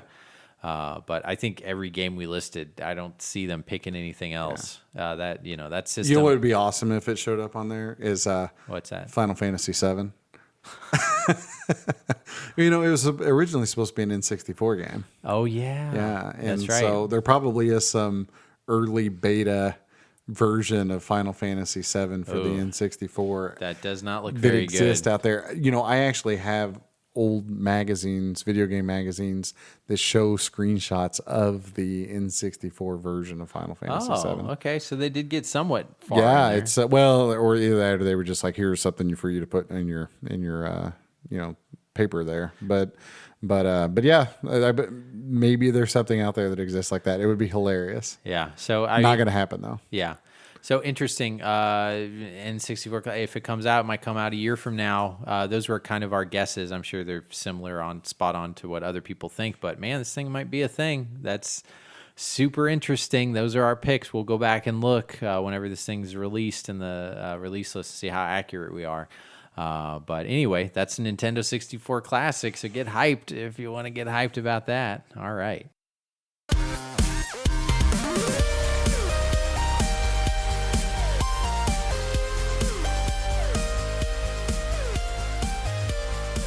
All right, so moving on to the next topic, we're going to go to our handheld minute, our tentatively titled handheld minute. Yeah, this is our new segment we came up with last episode. Yeah, so we've had a couple of suggestions for naming this segment. We're letting the viewers name the segment. Yes, the viewers. Or the listeners, I guess, as they were. If you stare at a wall and Yeah, listen if to us. if you stare at your computer while you listen to us. Hand puppets. Yeah. I don't know what you guys do. Yeah, but this is where we talk about. We want to highlight each of us an individual Handheld game. handheld game pick for each. Yeah, and this could be anything. Popular, not popular. Yeah, just something that we've found some enjoyment in and think you guys might like. And so we're tentatively calling this the Handheld Minute, but we're looking for names for the segment. So if you have a name, please email us. Yeah, over the next couple episodes, send it in. And if we pick it, then we're going to say it's by you, sponsored by you. So if you actually have a business, I guess you could say that, but we'll give you a shout out for a while until we forget your name, as we say. But we had a couple of suggestions, yeah. By the and what was he was Nerdtron64. Yeah, that's a great name. Nerdtron64 wrote us in with two, I think, good suggestions. What were they? They were Pocket Picks. Pocket Pick or Portable Proposition. Yeah. So I think that's good. We were saying the alliteration, so we could call this segment the Pocket Pick, which you like. Yeah, I kind of like Pocket Pick. And then I kind of like Portable Proposition because it's because it sounds like prostitution. No, I guess I was thinking more. It's fun to say Portable Proposition, and it's like a good 6-7 syllables, and I think it's good and it's a little dumb. But Pocket Pick is good. But I'm also like you're picking someone's pocket.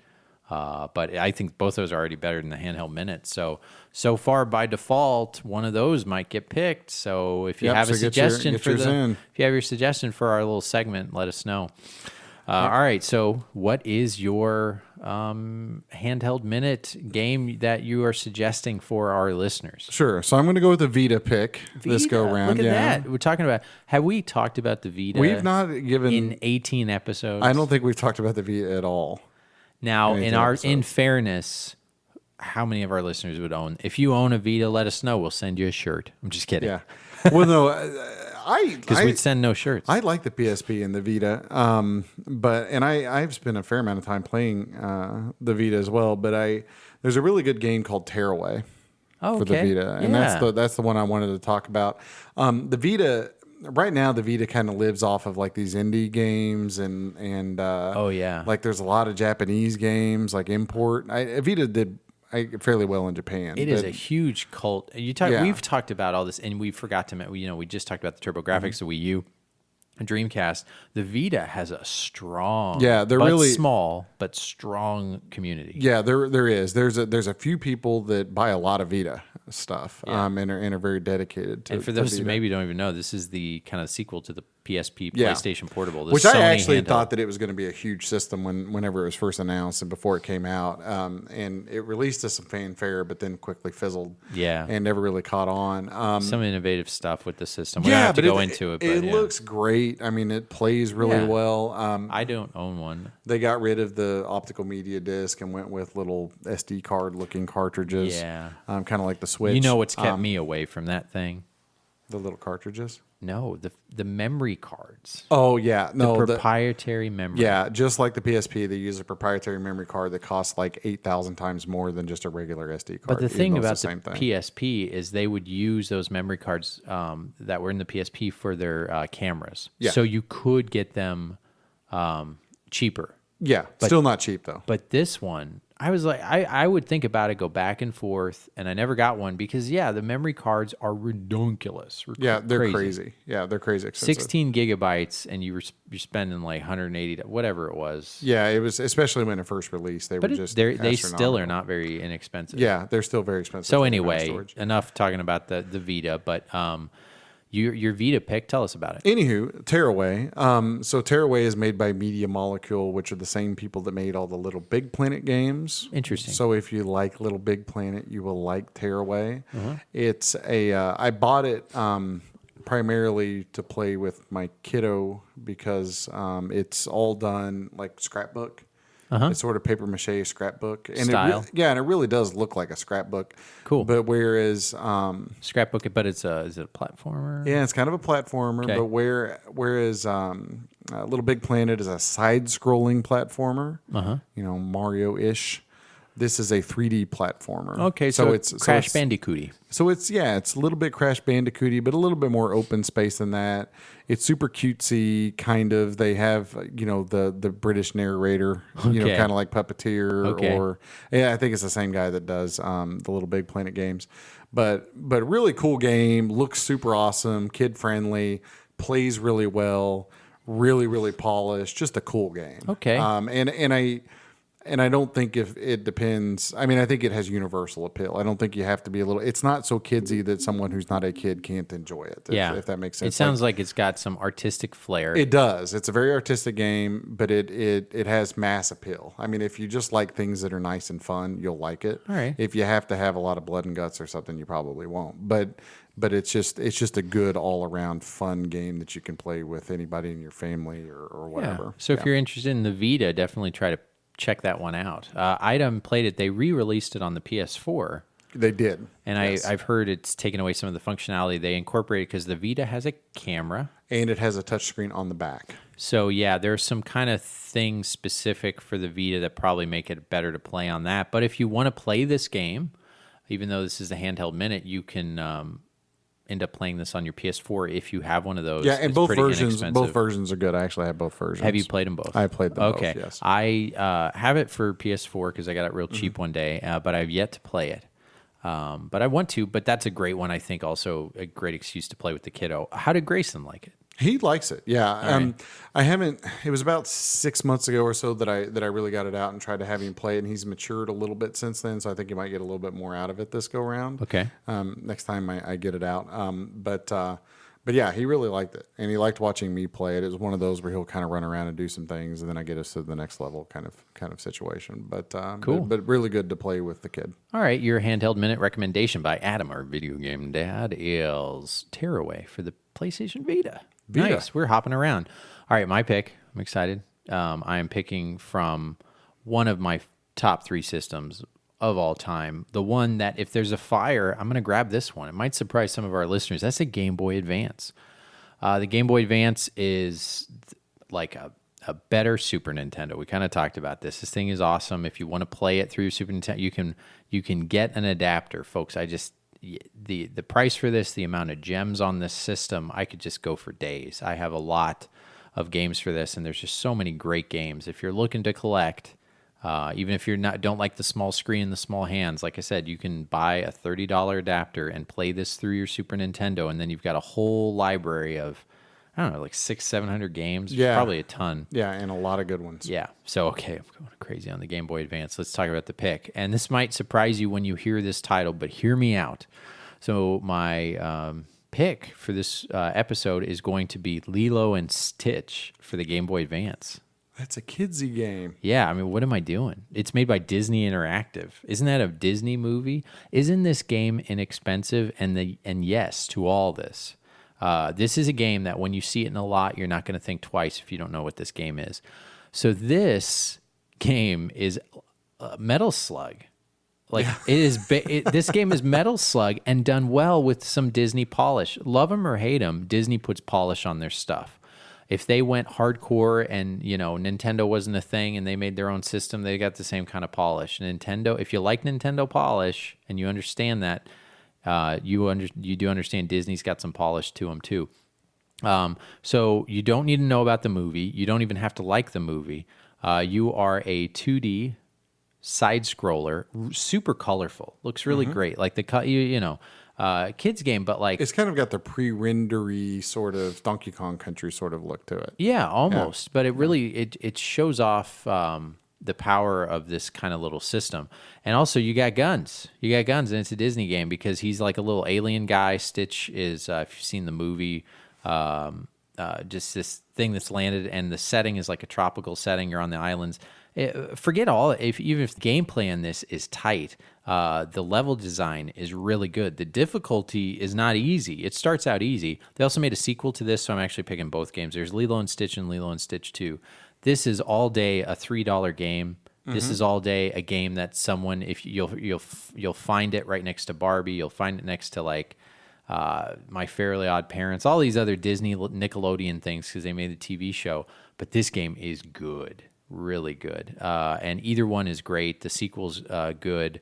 Hidden gem, blah blah. The overused adage. That's why I'm picking it here, and hopefully you haven't heard of this, and if you have and you know about this, confirm it with your buddy. Tell your buddies about it too.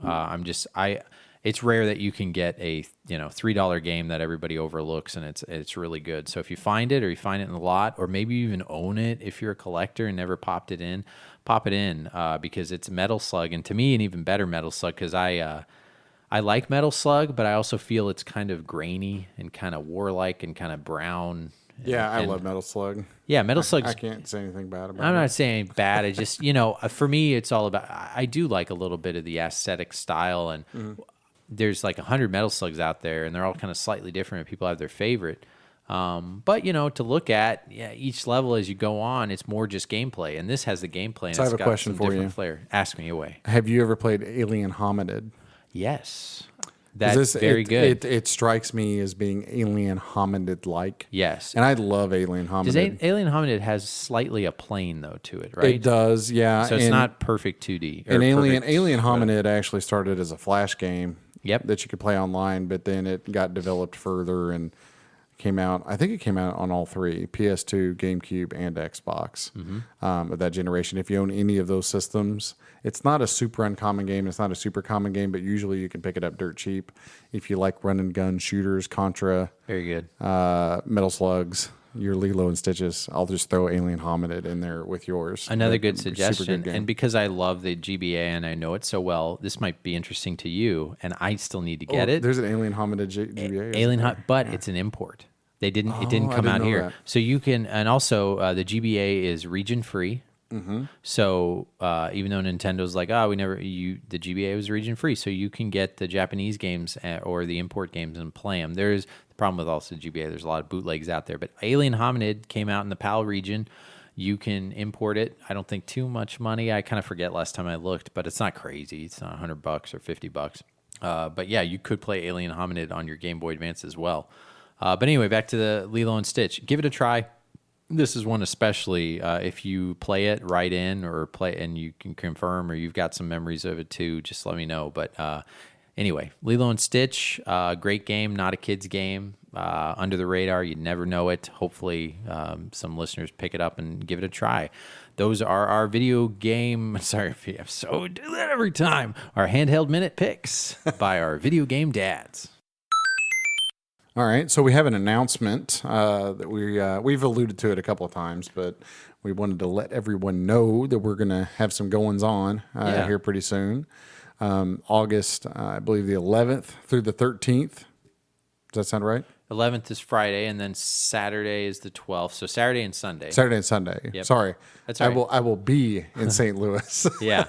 The 11th through the 13th, but you can me see too. me on the 12th or 13th in Benjamin. Our second convention. Yeah, we're going to go to Missouri Game Con, and we're gonna be there, meet people. Going to bring some things to sell. Yeah, we'll have a table, Yeah, we'll have a table, and just like we did at the last one. yeah, just like we had at the last one. We're also going to be putting on a tournament. Yeah, we're sponsoring a tournament, the Star Fox competition tournament. Yeah, Star Fox competition cart. Which I'm a fan of it, and you will, if you play it, you'll be playing my cart. So I'm bringing my cart because obviously I do not have an official competition cart. but I have a custom cart that has Star Fox 1, 2, and the competition cart, and I played the heck out of it. It runs great, goes great, and again, this we will. It's for the participants. Yep. And it will be. They have a lot of tournaments. I think they got Tetris, other competition cart stuff, and a lot. You do ROMs at these kind of things here because this is a convention first, not a tournament. It's a convention that has tournaments anyway. Yes. So obviously, we're gonna have it on a CRT. Yep. We'll bring a CRT because we're not gonna have it on LED. It's gonna play through a regular Super Nintendo, and it is the ROM playing through the disc. So it's gonna be as authentic as it can be without having a freaking $800 cart to have that official Star Fox competition. And see if you can beat my high score. I'll have my high. I can't win it. But we're excluding ourselves. We're excluding ourselves, but I will put my score there. So see if you can beat it if you come out to that. But anyway, but besides that, there's going to be a ton of patrons. Mm-hmm. It's in a bigger venue. This is going to be in the St. Charles Family Arena. Yep. Last year, so this is the second year of these guys who I know, one of them, Zebular, and I've met these other guys have a podcast. We're definitely going to shout them out on the next episode. And I met him last time when I met Adam Karolik was there. Mm-hmm. And he'll be here. He'll be there again this year with a whole bunch of guests. If you are anywhere within the area, please try to go. We told you it was August 12th and 13th. All their info can be found at the MissouriGameCon.com website. They have a Facebook group. They now have a Twitter. Their guest list kind of keeps growing. So we're also going to try to have some impromptu interviews, hopefully. Sure. What else can we talk about this Oh, well, I did want to mention that as part of the tournament, we have a brand new gold PlayStation 4. That's right. That's the prize for the tournament. Yep. And all the proceeds from the tournament go to Lexi, Shane's daughter, who has cancer. So this is a fundraiser for them. Mm-hmm. But the prize will be a brand new boxed gold PS4. So a pretty nice prize. Yeah, I'd say so. If you can pull down the high score, so you'll be walking home with that, dude. Yeah. So work on it. You do your tips and tricks. There's an FAQ out there. I'll tell you because you're the Video Game Dad listeners, and we're sponsoring it. So maybe we'd really like one of our fans to win it. Yeah, insider information. There's a game facts out there. And there's a game facts that it's going to take you 30 minutes to read through, but the tips that they have for how to play this game are perfect. And there's a certain way to play it. Did I have you play it a little bit? I have played through it a couple of times. So to get the high score, or to get a decent there's certain high things. score. Yeah, there are certain things you can do to increase your score that aren't necessarily obvious. And you only have 4 minutes, so it's not going to take forever to learn this. But like literally, if you do these steps, like shoot this guy, don't worry about this guy. It only gives you 10 points as opposed to 100 by going under this thing. It's a 4-minute timer to get as many points as you can. So everybody's going to get, I think, a chance or two to kind of depending on how the tournament's set up by the guys and us. But anyway, it's another chance to meet us, and you'll get that gold PS4. But otherwise, we'll have T-shirts there. We'll have games. We'd love to meet somebody else that is our listener and interact with you guys. Sure. There's a lot of panels there as well. Yeah, and if you have an authentic little Samsung that you want to make $100 on, come by and see me. Yeah, gift that to Adam. Boy, shameless that guy.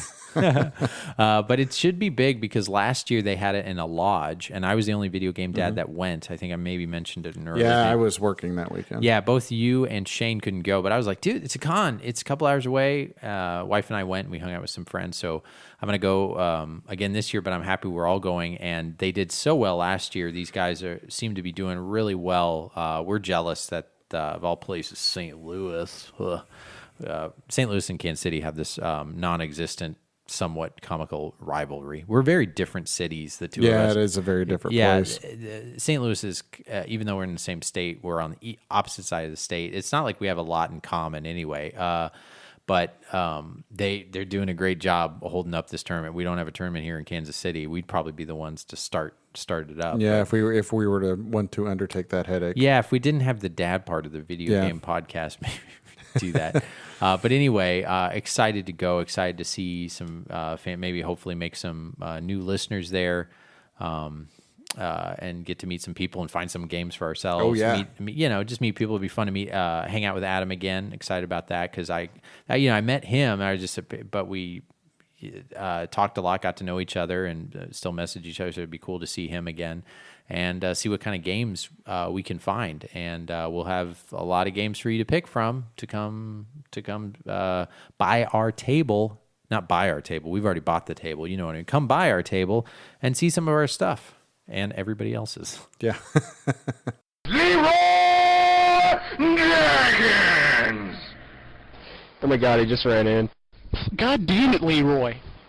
All right. Is that an episode, Adam? I think So. I think it's an episode. I think we've beat this one to death as much as we're going to. 2 weeks in a row, we do it just for you. Man, there's some traffic on the way here. People don't know how to drive when there's some and it was wetness raining. on the ground. And I got people try to kill me at least 3 times on the way home from work. Yeah, today. it's like it hasn't rained for a while, and all of a sudden when they do, people lose their dang minds. My goodness. But anyway, this is episode 17. Thanks for listening to us, guys. We really always love to hear from you. Appreciate all the listens, all the supports. Reviews. Please review us on iTunes. Yeah, please review us on iTunes, and if you do, we shout you out, and we'll. We're not going to do it this episode. We did it last, but we'll do it. We do it periodically, maybe every other episode. We will shout you out and read your review. That really just helps us get seen, and we are kind of moving up in that. When you enter Video Game Dads, that's why we picked our generic name, is just so we can have people kind of find us. So, and the other thing is that word of mouth. If you got the other guy in the water cooler that you want to start conversation with. Start evangelizing people. Yeah, just say like, hey, it's this podcast, Video Game Dads, and this and that. It'd be a great you can meet some friends, or you can weird them out. It kind of just depends on how they take it. That's right. But anyway, it is something to talk about when you have to play, like when you're hanging out with other kids. It's sort of funny when you have a podcast, too, as an aside. Half the people think, like, I've had people be like, oh, you must be some kind of celebrity. This is sort of weird now, which is weird because we're not. No. And then the other is, oh, you're even a bigger dork than I thought you were. Yeah, that is about it. A lot of people you could tell, because I read 20% of the population listen to podcasts. So that's 1 in 5, which isn't that much. But when you think about it, the best 20%, the best 20% listen to podcasts. So then a lot of people, when you say it, they're like, oh, that's cool. They're never going to listen. But others, they're like, oh yeah, it's neat. So I don't, just something to talk about, something to bring up. We appreciate if you like us. That's a great way for us to grow, and a great way for you guys to meet friends. Tell us about that. That's how even the Video Game Dads, we met over this hobby, and you can meet some really good friends from this hobby. And a lot of times we appreciate you listen to us, because maybe you don't have many people to talk games with, and you could kind of like hearing us talk about it. But how we got together, we just found each other through from the hobby, really, trading games, that kind of thing. So good friendships can be found by that. So thanks a lot. Where can you email us, Adam? You can email us at videogamedads@yahoo.com. Yeah, and find us on facebook.com/videogamedads and tweet at us @videogamedads. All right, guys, thanks for listening again. We are indebted to you and all your feedback. Episode 17. Next will be 18. We're out of the house. Episode 17 is in the books. All right. Thank you. Thanks.